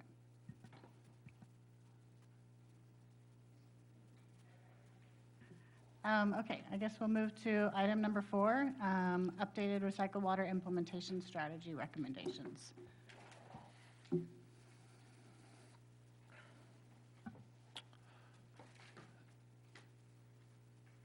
Yes, so I just wanted to kind of remind us where we've been, and then we'll talk a little bit about where we're recommending to be headed with the recycled water program. So I'm not sure all of the current PWAB members were on PWAB. I know they weren't all back in November 14th of 2023, but there was a joint PWAB City Council meeting where we presented recycled water implementation program recommendations. And I grabbed one of the slides from that meeting just as a reminder. So, you know, the recommendations at that time were to construct 2 additional injection wells and then build out the pipelines and the equipping for those wells, as well as the equipping of the non-potable use of water at Morro Bay High School and Lilac Kaiser Park to meet the approximately 415 or 412 and a half acre feet. And so, you know, based on some additional hydrogeologic work that we've done, and then based on the analysis that Canon has completed on the engineering side, as you've heard, we're modifying those recommendations slightly for the implementation of this program. So what's changed? One of the big things that's changed is the city took advantage of having an injection well constructed for this project and an ASR, Aquifer Storage and Recovery permit to do a potable water injection test of the injection well in the Morro Basin. And one of the primary drivers for doing this test is one of the things that we've heard from other IPR programs is that travel time within the groundwater basin, which is unfortunately one of the hardest things to predict, can be faster than modeled and observed, and can be faster even than the 100% safety factor that the Division of Drinking Water has you put into your models when calculating travel time. And so to be able to better understand what travel times we would see with the recycled water program once it came online, we wanted to do this potable water injection test. And so that included injecting fluorescein dye into the injection well using the apparatus shown on the screen here, and then injecting potable water from the city's drinking water system for 4+ months into the Morro Basin while simultaneously extracting groundwater from the city's MB15 extraction well. And so it was a simulation of what the project would look like, at least with one injection and one extraction well operating. And then while that operations was ongoing, then we were monitoring the groundwater wells in and around the vicinity of the injection and extraction well for the presence of the fluorescein dye. The fluorescein dye is a non-toxic, oh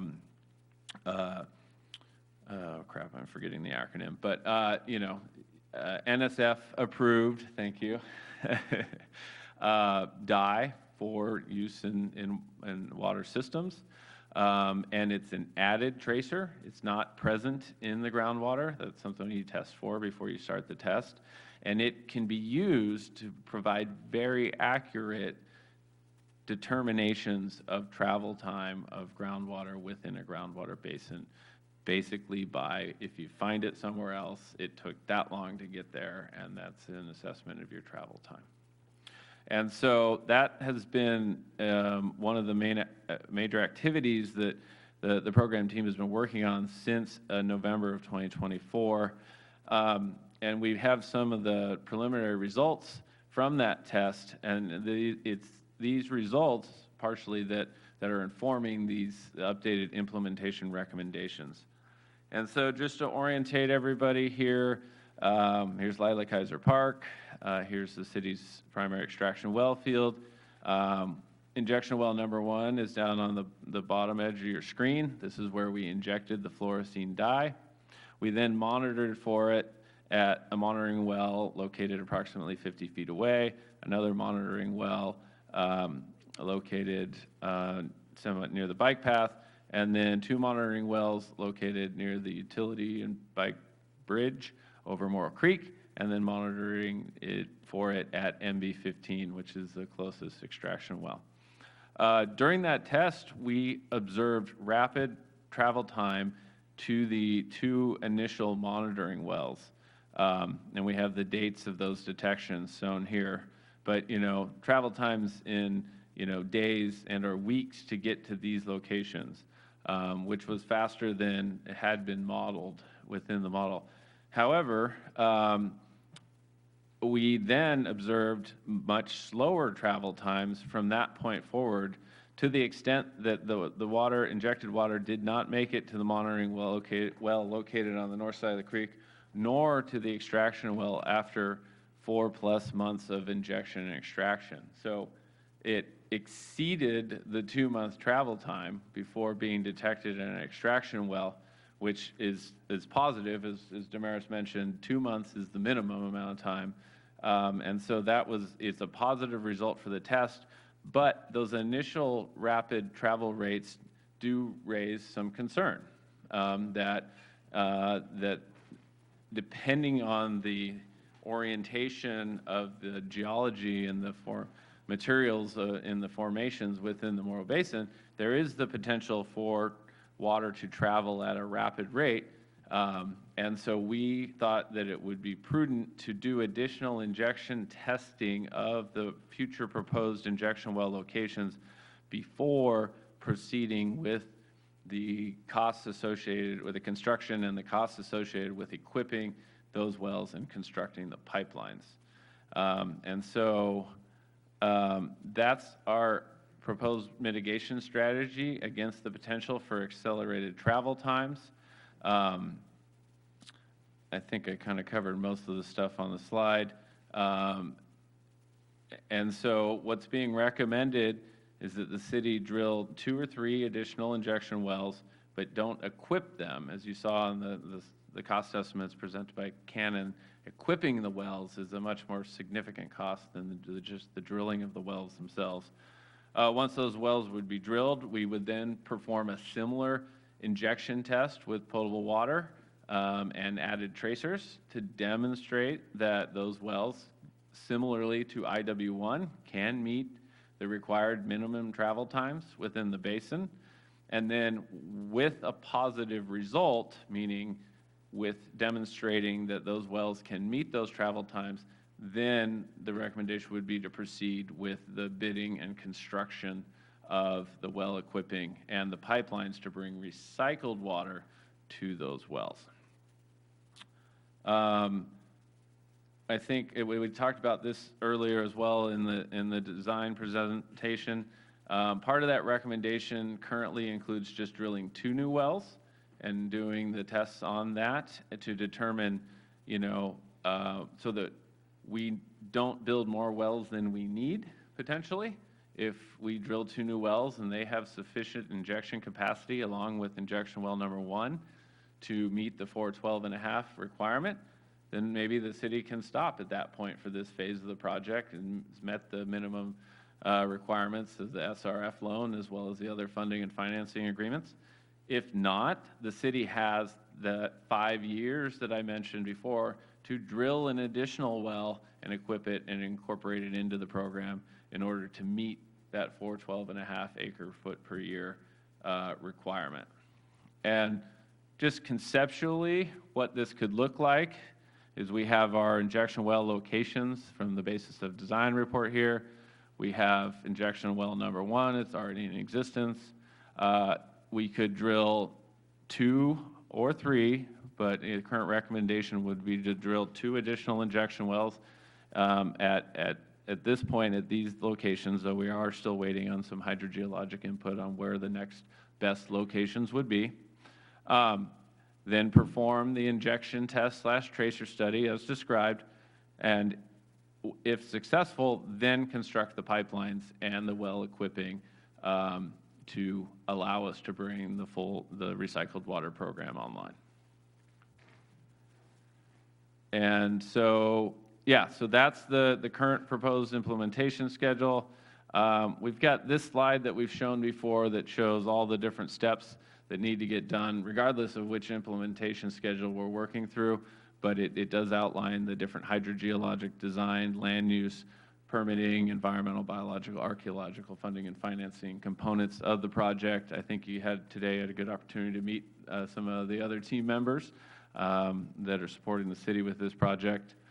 And then if the city decides to move forward with this schedule, with this implementation strategy, I should say, this is a rough schedule for what that could look like. By phasing the injection well drilling and then pausing to do an injection test and then moving into construction of the pipelines and the injection well equipping, it extends the schedule as opposed to just moving straight into construction of all the facilities concurrently.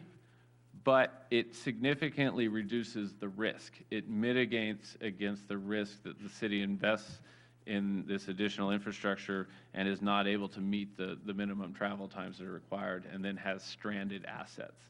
And so that's why the current recommendation from the program team. It's a risk mitigation strategy that continues to move the program forward, but at a prudent approach to limit the cost liability for the city associated with the project.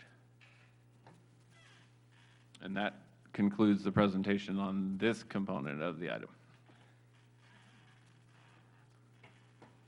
We have questions from the board.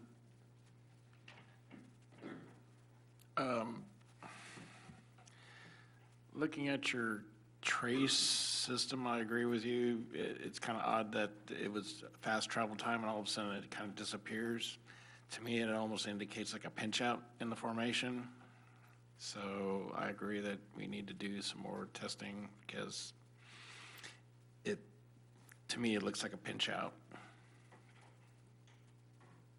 Yeah, I'm not a hydrogeologist, but the aquifer it's an alluvial aquifer. It was laid down in a sort of a depositional environment with layers of coarse gravels and layers of fine clays. And depending on what portions of those you run into and what they connect to, it can have, as we I think observed, a significant impact on travel time. I have a question. Can you go back to the first map slide? The one before this. Yeah, that one. So the travel time for those 3 wells was quick. Why wouldn't we put an injection well closer to the pump wells up above to increase the travel time? I mean, you're putting this new injection well real close to where you're going to be testing for travel time, correct? And they've already failed in those locations. So on this slide, the new injection wells proposed for installation would be one potentially over here, which would, Just tell me the number. I can't see your arrow. oh, there we go. Yeah. Potentially over here, this would be IW3 under the current nomenclature, and then the other well up for consideration is over here, and then the other well up for consideration is around here, at least under the initial. So That last one, if I'm not correct, that one's probably not going to be a well it's being drawn from, because that's left there for saltwater intrusion, correct? yeah, I mean, the wells, as you get further to the west, you're really looking for that I can always consider them, it's a dual benefit. You're getting intrusion protection from saltwater, but you're still recovering, in most cases, some of that injected water. And especially depends on your gradients. If your gradients inland, where you're extracting water, are lower than your gradients to the ocean, you're going to draw a majority or a higher percentage of that water inland. You're still going to have some of that water going to the ocean, which you need. You need that protective barrier against seawater intrusion, but you can still get a dual benefit. And we've seen this in tracer study results from other projects we've worked on that, if you've had that inward gradient, you can still recover a significant amount of that water while still maintaining that protective elevation along the coastline. Okay, well, you've got three wells that didn't meet the travel time requirements. Why wouldn't we do it, if we're going to do 2 additional wells, why would we do them close to those, is what I'm asking. Okay, so yeah, maybe let's talk. So in this case, so we're looking for longer travel. So we only injected water here. These yellow dots just represent monitoring locations. So we didn't inject any water at those locations, and I think it wouldn't. They were monitoring wells. They were monitoring wells, and so based on those fast travel times, we don't think it's prudent to get really any closer to the extraction wells. That's why part of the recommendation is to move further to the west. That gets us further away from the extraction wells and increases the likelihood of being able to meet the minimum travel times. Yeah, sorry if that wasn't clear. Yeah, we only injected at this well here. These were just our monitoring points along the way.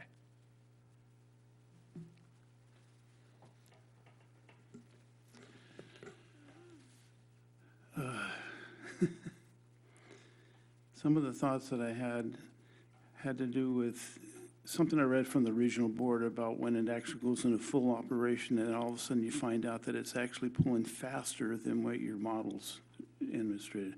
So when you do these injection tests that you propose and you model it, do you extrapolate to what that might be if it were into full operation, or are you going to actually do full operation to see that it works? Yeah, so the modeling is done at full operation. But we would try to do these tests at as full a scale as we can, but there are certain process limitations that we have on the injection and extraction side. So we'll try to do it as at full scale as possible, but there may need to be some extrapolation that's done based on those results. And I'll just add that the injection for that well was at 85 gallons a minute, which would be what we would be shooting for that in the future, injection-wise, gallons per minute. At what point, or what does it take to get our groundwater replenishment reuse permit from the water board?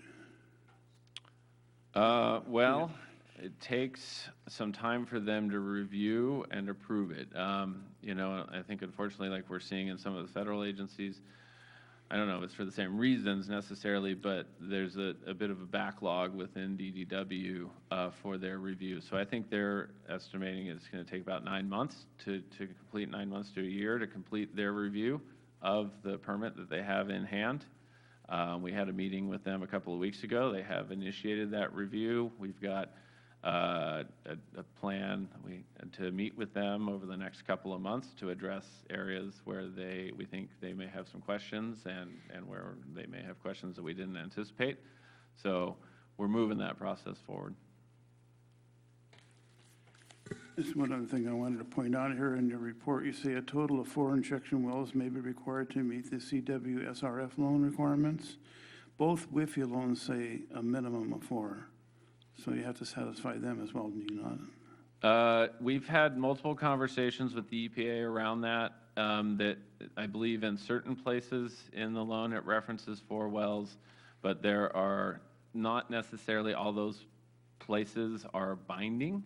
And so based on the discussions with the EPA, the specific area where we talk about the scope, it says multiple wells. And so they have told us that as long as there's more than 1 well, that would meet the requirements of their agreement.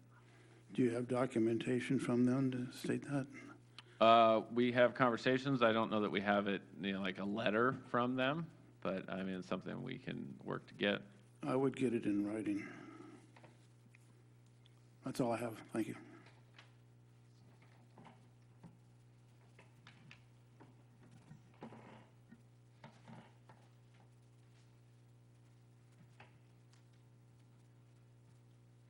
Okay. If there's no further questions, we'll move to item number 5, the professional service agreements amendments for the implementation of the recycled water component of the water reclamation program. So staff is recommending that PWAB provide City Council recommendations to approve the following critical path contract agreement amendments for the following services. Recycled water program management for the fiscal year 25-26, additional professional services for the injection well site selection, pre-construction archaeological testing, and ongoing wharf program outreach support. This is just a quick overview of the organization of the city and the program itself. So the first contract is Confluence Engineering's Solutions contract. This is to provide program management services for the recycled water component of the WRF program. They have been the program manager since August of 22. The proposed agreement is for the recycled program services through fiscal year 25-26. The different tasks are program management, program controls, hydrologic design management, recycled water facility design management, environmental and permitting support, regional water quality control board, and division of drinking water permit support, and funding and financing support.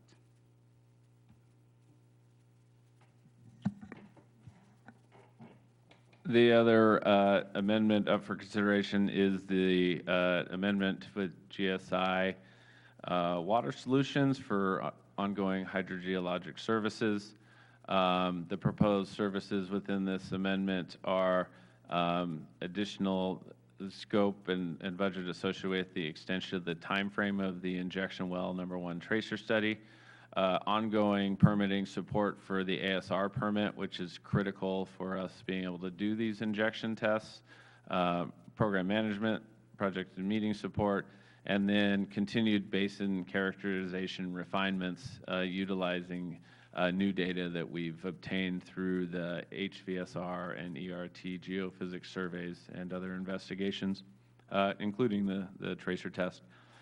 We also asked them to include some potential optional tasks that, that the city staff may want to consider support on. Those optional tasks include model refinements and additional modeling, performance of additional injection test tracer studies as described previously, and then we don't know yet, but we suspect that the Division of Drinking Water may require an anti-degradation analysis in support of getting the GRIP, or groundwater recharge and recovery permit, and so we wanted to just have that budget available in case that becomes a requirement. The other amendment is with Far Western for the archaeologist that's been supporting the program. One of the things that's required under the programmatic agreement between The EPA and the State Historic Preservation Office, or SHPO, is pre-construction testing for all project components. And so there's 2 additional pre-construction testing requirements that have been identified to maintain compliance with that programmatic agreement. One is associated with the pipeline alignments for the recycled water pipeline under Willowcramp Creek. And then the other is associated with the wastewater treatment plant decommissioning and demolition. You know, we tried to push with the EPA that we could get away without having to do that pre-construction testing, but we're unsuccessful in getting that requirement removed. And so we've got budgets here to have Far Weston do that pre-construction testing to test for the presence of archaeological resources, and then to write a subsequent report, assuming that we don't find archaeological resources, that site is cleared for construction under the Whitfield loan. And then finally, one additional, this would be sort of a new contract. So Katz and Associates, they're an outreach firm that has supported the program for a long time. They initially were a sub to Carollo when they were as a program manager, and actually are currently supporting the Cannon team and primarily the city with outreach support. We've identified that, you know, there is a need for ongoing outreach support. We get a lot of inquiries, we get a lot of interest in having things put up on the website and more information available, and also we want to help develop some informational materials to spread knowledge and awareness around the program. There's also a permitting component of this, in that for this type of project, the city had to implement an enhanced source control program to help make sure that the wastewater collection system is protected against illicit contaminants. And so we need ongoing support for that, and just coordination. So that's an additional amendment recommendation.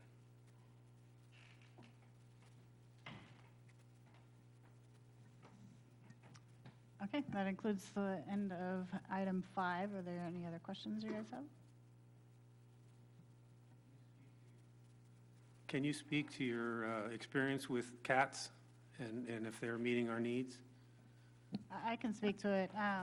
They have their contract that they had the most recent one was a very small contract to help us with some of the website things, and a couple other smaller items to kind of see where we wanted to go with our outreach program, and they did meet that. I think there's been some concern that maybe some of the items that they were putting on the website took a little longer than expected. That's probably more to do with staff taking the time to review it before we allow them to put it up.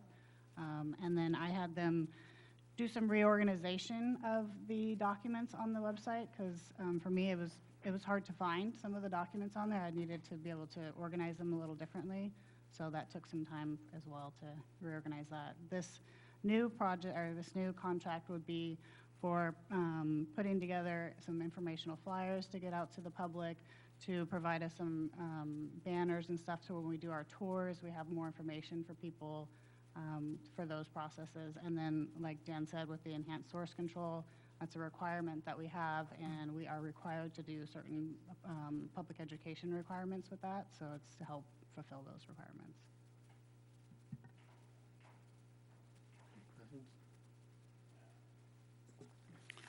These amendments just show the current cost, but do you have a total contract amounts for all of the things they've been doing up to these amendments? And do you also have new expiration dates for these contracts?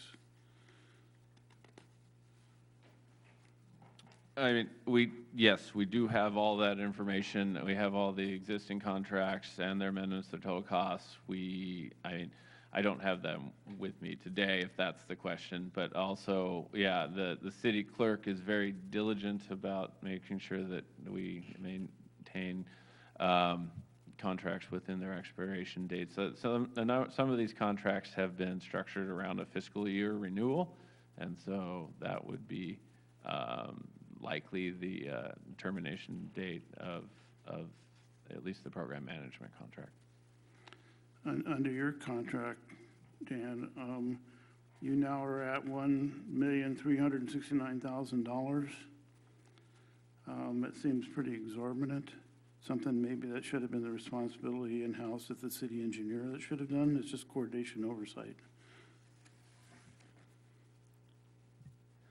Thank you for the question. I can take that. It would simply be impossible with our level of staffing for a project manager to take over this, to take the oversight role of this project. There's just, the level of expertise in areas of water reuse and that would be required. And we would have to seek out a very specific person, hire that person.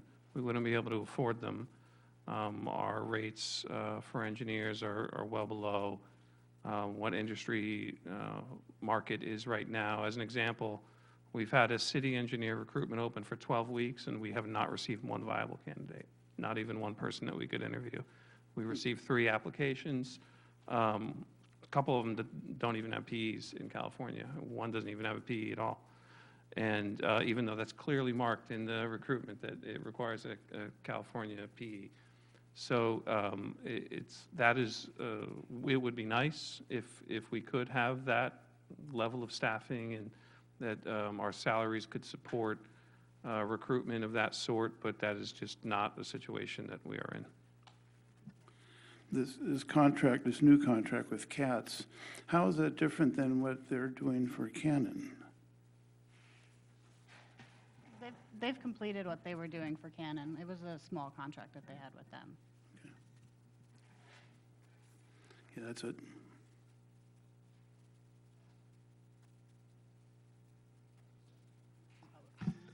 And so, Chair, if we're about to go into motions, I would recommend, just based on some maybe misunderstanding about public comment being done at the very beginning of the item, I do believe there is someone in the audience who would like to make a public comment. If you wish, you could reopen public comment for that.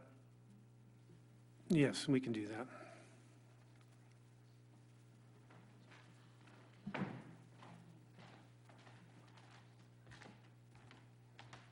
Thank you, Chair and members. I apologize about speaking out of order earlier. I was confused about the item numbers, and my question is very simple. In the EIR, there are 2 regions located from the original EIR, and there was an easterly portion and a westerly portion, and currently it looks like all the test wells are on the westerly portion.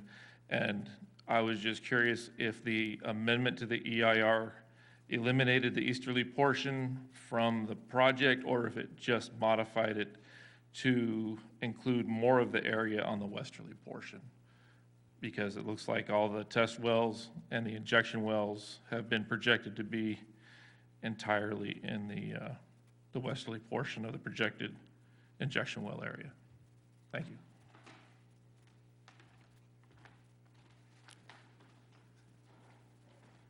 Chair, would you like staff to respond to that? Yes, please. And I don't know if Annalise is still online. She may be able to assist Annalise with Rincon, who gave the EIR addendum portion of the presentation. Are you there, Annalise? Maybe not. I don't believe that the addendum would remove the other portion. Typically with these approaches, as my understanding is, you take the fullest extent that you think that the project may have, and then but you may not need that. I would need to get a response, and we can craft that. We can provide that response as part of the response to the comments on the EIR. So we can get somebody who's much more knowledgeable around environmental review documents than me to answer that question. I can just speak to it from a programmatic perspective. Subsequent to the original EIR, which included both sections, it was identified by the hydrogeology team that the travel times on the eastern portion were estimated to be even to be faster than the western portion, and because travel time is a very controlling constraint on this project, that was why the choice to go with western was picked. Also, the seawater intrusion benefits.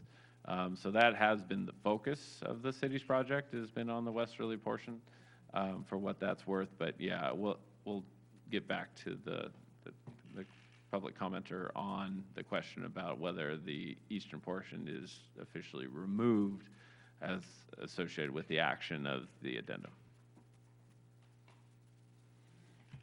These recommendations we're making tonight will be before the city council, I think, is it next month? Not this coming meeting, right?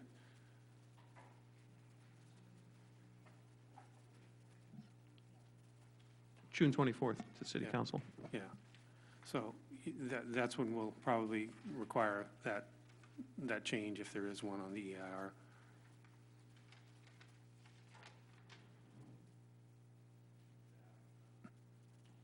With that, I think we would like to take motions for, and this is there other comments? I think the big item is item 2 at this point. We need to give the city council some guidance on the options that were presented by Canon on this.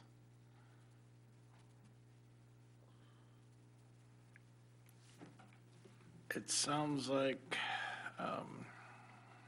there were some options presented to them, and they may want to update their document. What I might recommend, members of the PWAB, is that you could recommend that the city council adopt the decisions made by the city project team with regard to the conceptual design report, and that you also have additional recommendations for the design team to research options that were discussed at this meeting. I mean, I think that's fair. My understanding is Canon took some notes and that they already plan to do that. Should we make a recommendation on the routing of the, because there was like 4 or 5 options for that as well at this point? For the routing as part of the, that's a separate one,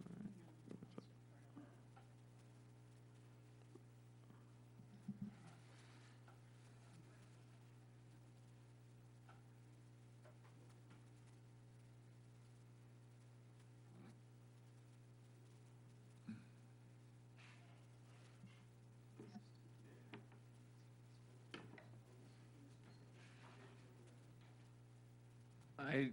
I mean, I guess we could be open to input. We have the design engineer's recommendation for the routing based on it being the lowest cost and shortest distance to get to the injection wells. But, I mean, it is not the only option. Obviously, there were several alternatives evaluated in 2 studies at this point. And I would frame it this way, that, again, the city staff has prepared a recommendation for the PWAB to recommend to the city council. If there's some aspect of the recommendation where the PWAB feels differently, and there's consensus on that amongst the 4 of you or 3 of you, then you can certainly add those comments to the recommendation. So that would include both some of those design aspects that were discussed as well as the routing. Okay, so recommend. So with that, we need a motion. I'd like to try and clarify something I recall from one of our previous meetings where we talked about the water coming from the treatment plant as non-potable until it is in the ground for 2 months. And then it's extracted and then it's considered potable water.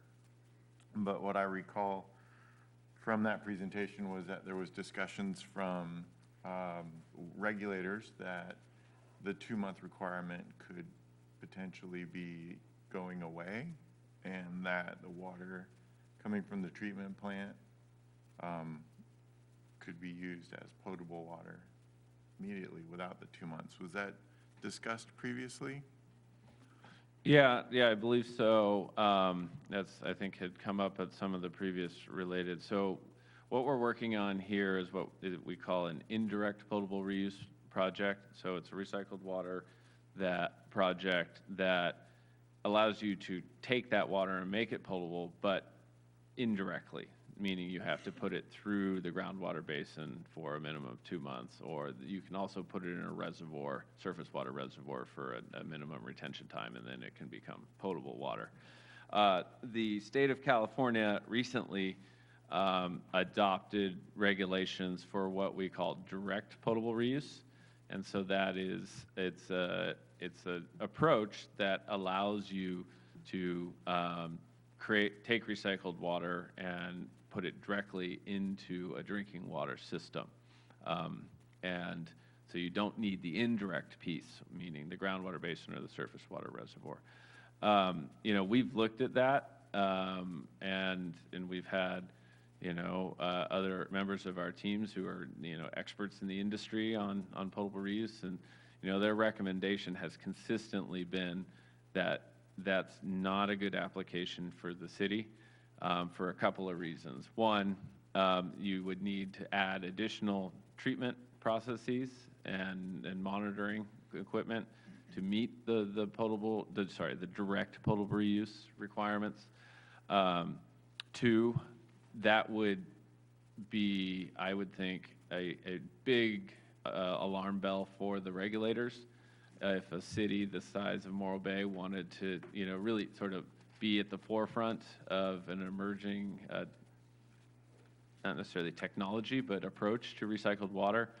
And then just anecdotally, I mean, these are brand new regulations. The industry's still sort of, grappling with how they're going to implement them. And really only the largest of water utilities are even considering direct potable reuse projects. Your San Francisco Public Utilities Commission, your metropolitan water districts, those types of entities with, obviously extensive resources, both in money and staff, are even looking at these projects. And my understanding is even in those cases, they're only looking at them as part of a larger portfolio that includes indirect potable reuse as well.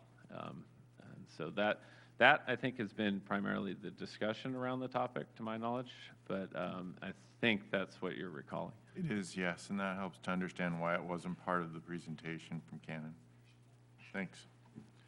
So with that in mind, I don't have any other concerns with forwarding the city's recommendation onto the council, city staff. Is that your motion? I would like to make a motion that the PWAB does endorse the city staff's recommendation for council. No, second. All in favor? Aye. Aye. Aye. Aye. Any opposed? Pardon? Was that all four? Yes. Okay, and then the next one is about the EIR, Addendum 2.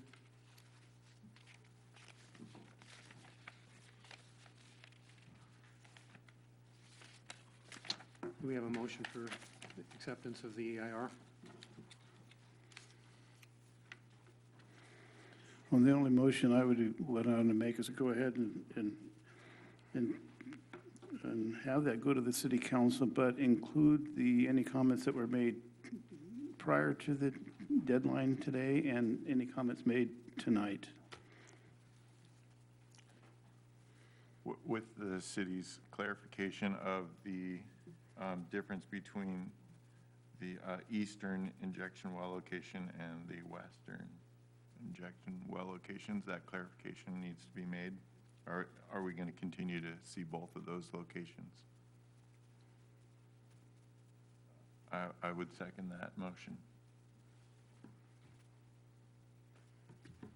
Once again, all in favor?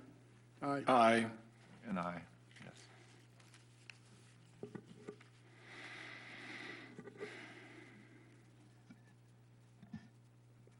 Okay, now we're looking at the incremental approach.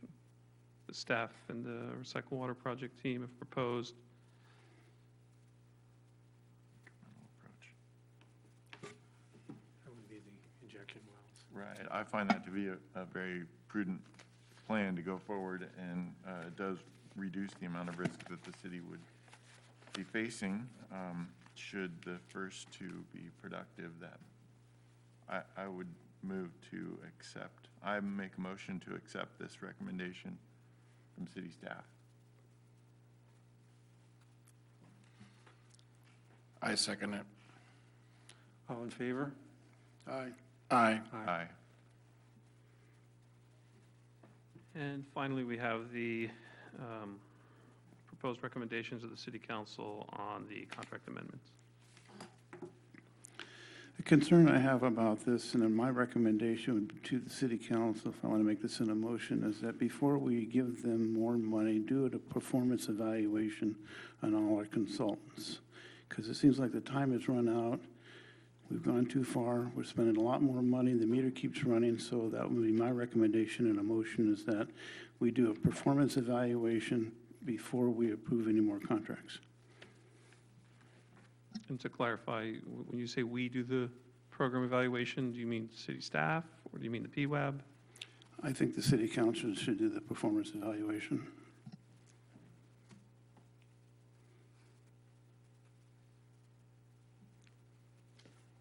Just, I must say that if we embarked on something like that, given the time constraints, that could potentially halt the project if we have work that needs to be done and we hold on to contracts until there's a performance evaluation. That could stop the project for several months. Do we have a second?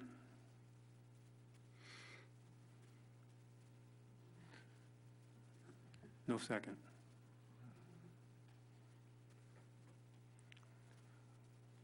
Motion to accept as per staff's recommendation?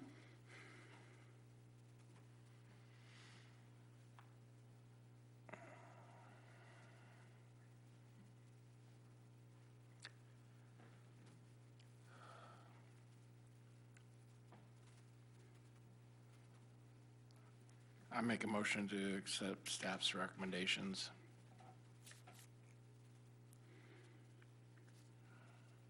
Given Director Qualick's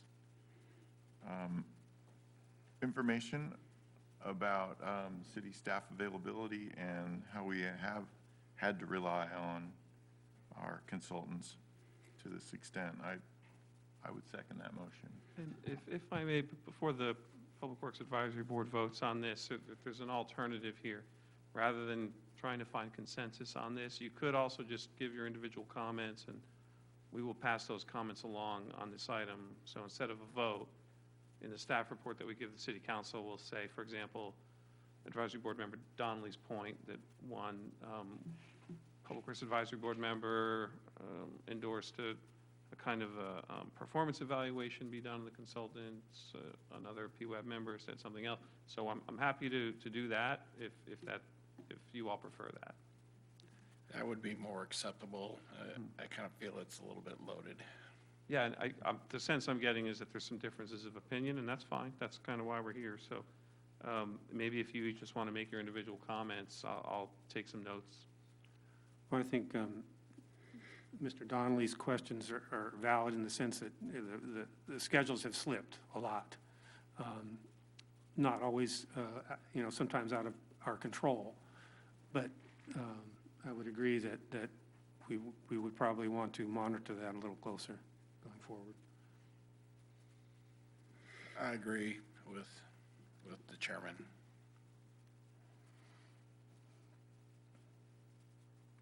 Robert?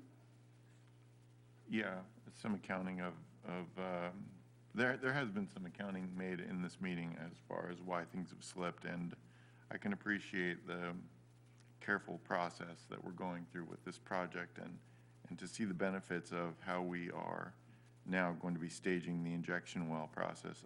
I see that it is better to move carefully than to try and meet schedule requirements or for that matter, schedule that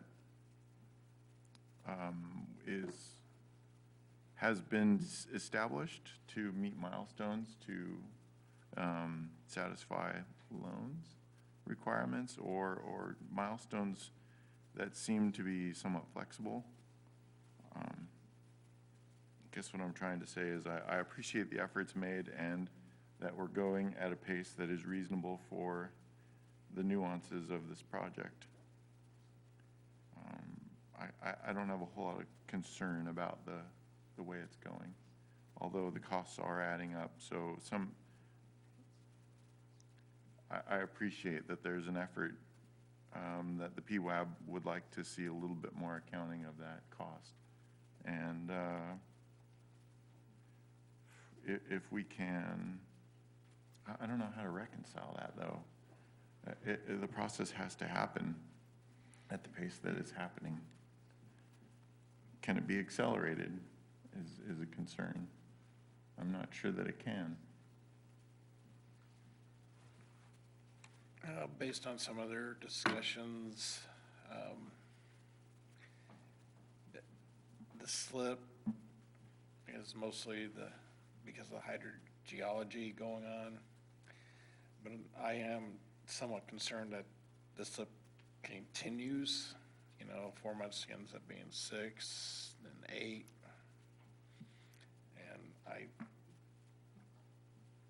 And there needs to be some accountability for trying to at least maintain progress forward.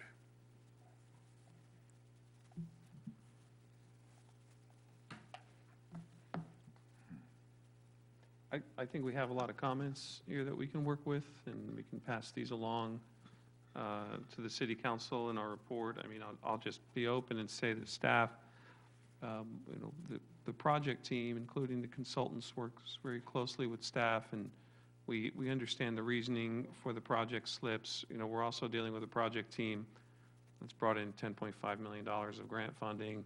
It's helped us with many millions of dollars of loans, and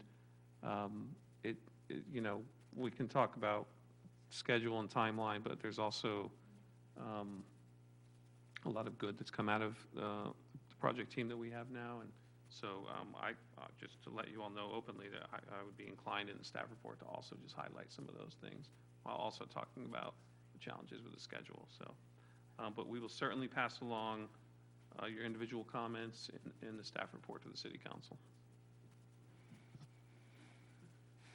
Thank you. With that, we'll move on to the item B2. And with it, we will open this up to public comment. This is regarding the review of the Flood Control District Water Conservation Proposed State Water Project Water Transfer Policy. Chair, may I recommend that we do public comment after the staff presentation? That's more standard for how the city council handles these things. Yes, sorry. No problem.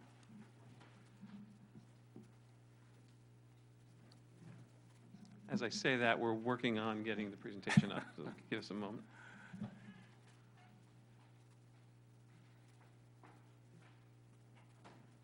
And maybe we'll ask AGP to come out and save us here.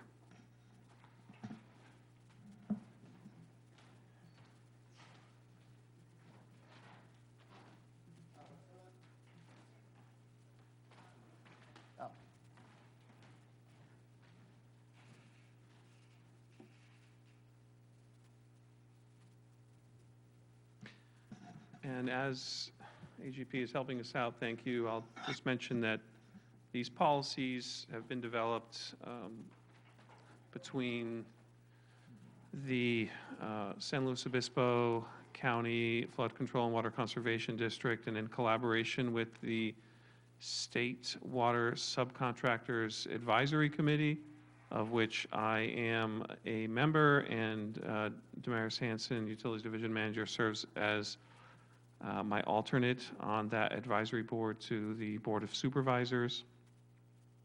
And we've probably been working on this for a couple of years now. We also have Kate Ballantyne here, who is county staff, I believe Deputy Director of Public Works at the county, And the district is essentially staffed by county staff. And so she's also here to answer any questions on behalf of the county or the district. So I'll let Damaris take the presentation over from here. Thank you, Greg. So yes, tonight I'll be going over the draft proposed state water project transfer policy update.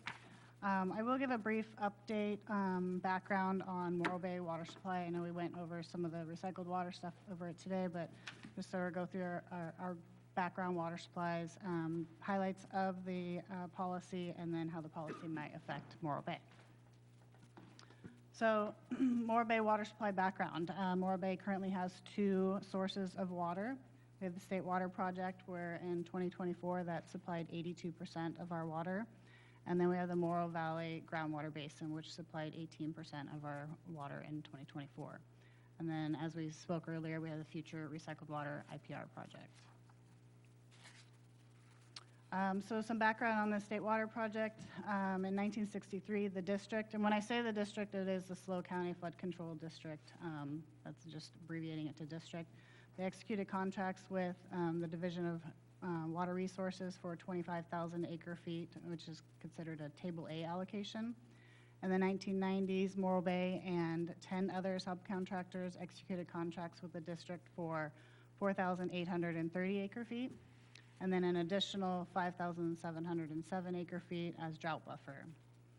The district contracts with CCWA, or Central Coast Water Authority, that's in Colonial Pass, to treat this water and deliver 4,830 feet of that water. And then I'd just like to point out that state water is supposed to be a supplemental supply because it is due to interruptions. It shouldn't be used as your primary source of water. This is just a quick overview of our portion of the State Water Project. It comes down the aquifer, comes down coastal branches around Avenal area. It goes through a couple different pump stations there before it goes into Colonial Pass for water treatment, and then it comes down into the Central Coast area through the Cuesta Tunnel where it branches out, and that's the Troro Valley Pipeline coming out to Morro Bay. So this is the State Water Project allocations. Morro Bay highlighted there in green. Our water service amount is 1,313 acre feet with our drought buffer of 2,290 acre feet for a total allocation of 3,603. The way the drought buffer works is not every year you have 100% allocation. There's different amounts of allocation. So, for example, if it's a 50% allocation, you take your water service amount plus your drought buffer, so the 3,603 times the 50%. So in that example, it'd be 1,801 and a half acre feet. But Morro Bay is not allowed to take more than 1,313 acre feet a year because that's how much our water service amount is. And plus our demand is roughly less than 1,100 acre feet a year. So the Morro Valley Groundwater Basin, we have 6 wells near the Lyle Kaiser Park area. We are permitted use that we can pull out of the ground with our groundwater permits is 581 acre feet a year. This is not a drought-proof water supply. We do have some reliability issues. In the recent future, recent past, we had some issues when we were in a drought situation and state water shut down. Trying to get water out of our wells, we were having difficulty. We actually had to have state water come back early for us while it was out for everyone else. Also, this water has elevated nitrates, so we have to treat that through our brackish water reverse osmosis plant, which you do lose roughly 25% for that treatment process. So again, the future recycled water, we went quite into depth of this today, but this allows us to inject advanced purified water into the Morro Basin. So this supports extraction of the groundwater in those dry years. Like I said, we have had issues before where we couldn't, so this would help aid in that process. Phase 1 of the recycled water, as we were talking before, looks to add around 412 and a half acre feet a year. So this builds resiliency during low state water allocation years, so like less than 25% where we wouldn't be getting our full allotments. So the State Water Project Transfer Policy, the purpose of this policy is to establish a framework for the district and subcontractors that promotes flexibility and cost recovery. It clarifies the district's priorities and criteria to maximize contracting conditions and aims to maximize State Water Project benefits and reduce cost burden on the subcontractors. So the policy has set various priorities on who gets the water first. As you can see, the subcontractors' needs is first, and then it goes to local public agencies, purpose of use, priority of place of use, and so on for internal, external changes or exchanges. So there's priority set, and then also the policy has criteria for use. It goes for eligible users, restrictions on contracting, approved requirements, emergency use, system reliability, and so on. So the draft policy implications for Morro Bay. The city does remain top priority under this policy. We do have the first right to refusal on the surplus state water, participation in investment recovery for state water system, and also the flexibility of cost recovery via the surplus sales. And then greater clarity on future sales and transfers of the program. So the cost recovery, opportunities for cost recovery. In 2024, the district did sell 13,500 acre feet of surplus water for $5.6 million, and Morro Bay's share of that water was roughly $160,000 in credit to our state water. There are also just in general losses over the years, so this would help us recover some of those costs when we have those excess water losses. Reserve allocation and draft resiliency. So the policy does reserve 5,000 acre feet of Table A. This would be for, and this also has short-term use for support of subcontractors' needs, countywide resiliency during drought, and this aligns with some of the city's goals of reliability of the water supply. So in conclusion, it is a draft policy. It is framework only. One important note is the final sales of transfers and sales are still required district approval and public input, and no long-term contracts are going to be held until the subcontractors in the district have negotiated updated some subcontract agreements. The policy supports subcontractor protections, drought preparedness, and strategic water management. And any questions?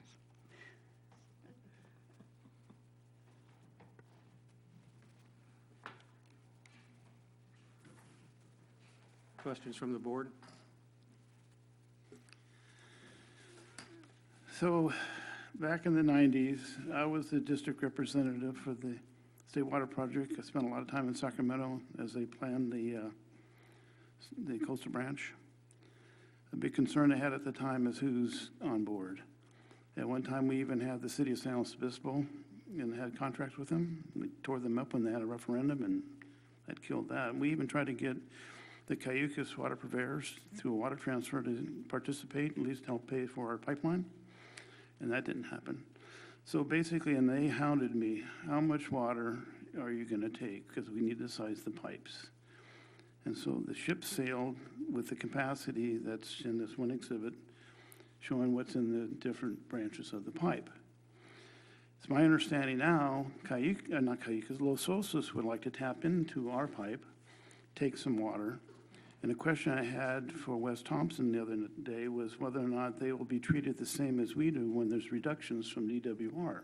For instance, if they want 200 acre feet and DWR is only delivering 40%, they'd only get 80 acre feet of water for a very expensive pipeline that would hardly do anything for the resiliency in their basin. So I'm not quite sure how that would plan out. A concern I've always had about tapping into that pipe is that section of pipeline was not designed for a turnout at the location they show it. They would have to replace several segments of the pipe with a thicker steel pipe and weld it before they can put a turnout because of the thrust component that would occur at that location. So also my understanding is that they would have to also go upstream and retrofit some of the valves and appurtenances upstream to handle the extra capacity in the pipe. And I'm not sure what DWR would have to do on their pipe, but I don't know if there's been discussions with the state whether or not they would allow more water to come through their coastal branch. So that's something maybe we can ask Kate about, but those are my comments.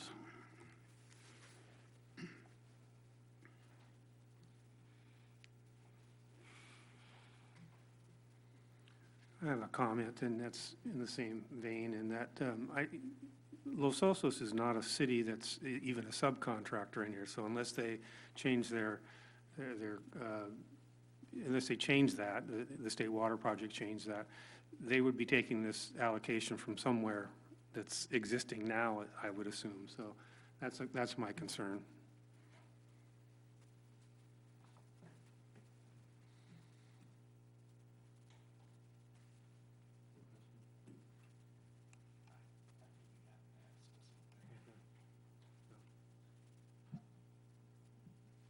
With that, we'll take public comment on this item.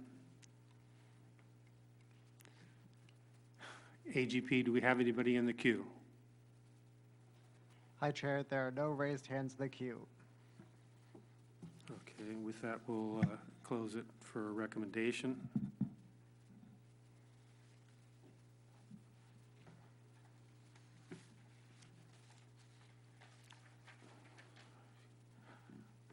I think we've given the feedback we want to give to the city council, so I think we'll leave it at that. Okay, we can get the tape on those individual comments and pass those along to the city council.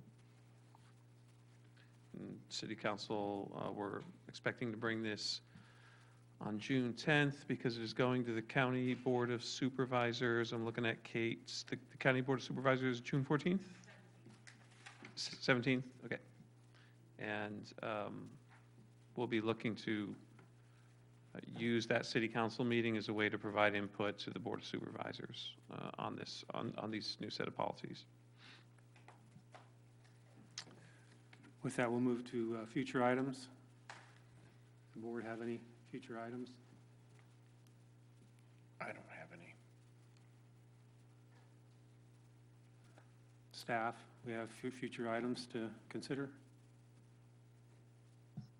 We have a couple that have been hanging in the back burner. One is a consideration of what to do about the glyphosate issue. And we're just not ready to bring that forward because we have other priorities we're working on right now. But that is still one that we just keep pushing back. And as of right now, no. Unless there's something the board would like to see brought forth. No, I don't think so. So with that, we will move to adjourn. The next meeting will be June 18th. And, yeah, June 18th. Thank you. That's it. Last night, Greg, the planning commission, they talked about they may be doing work here in this building and that we may not be meeting here, our meeting at the community center. If our next meeting is in June, will we be meeting here or at the community center? Thank you for that reminder. Yes, so if we have a meeting in June, and we'll see if we have items to bring forth. If we do, we'll likely do that at the community center. It's going to still be possible to hold meetings here. The dais will probably be back by those windows, and we'll just have a kind of temporary arrangement because that is not going to really be in the way of any of the AV here, and we'll have AGP set up temporary AV out there, similar to what they've done at the community center in the past. So some of that is still being worked out. We want to do what's best for everyone there. So I don't want to commit to a specific location yet. I prefer to do them here if we can get away with it, just because everyone knows that the meetings are here.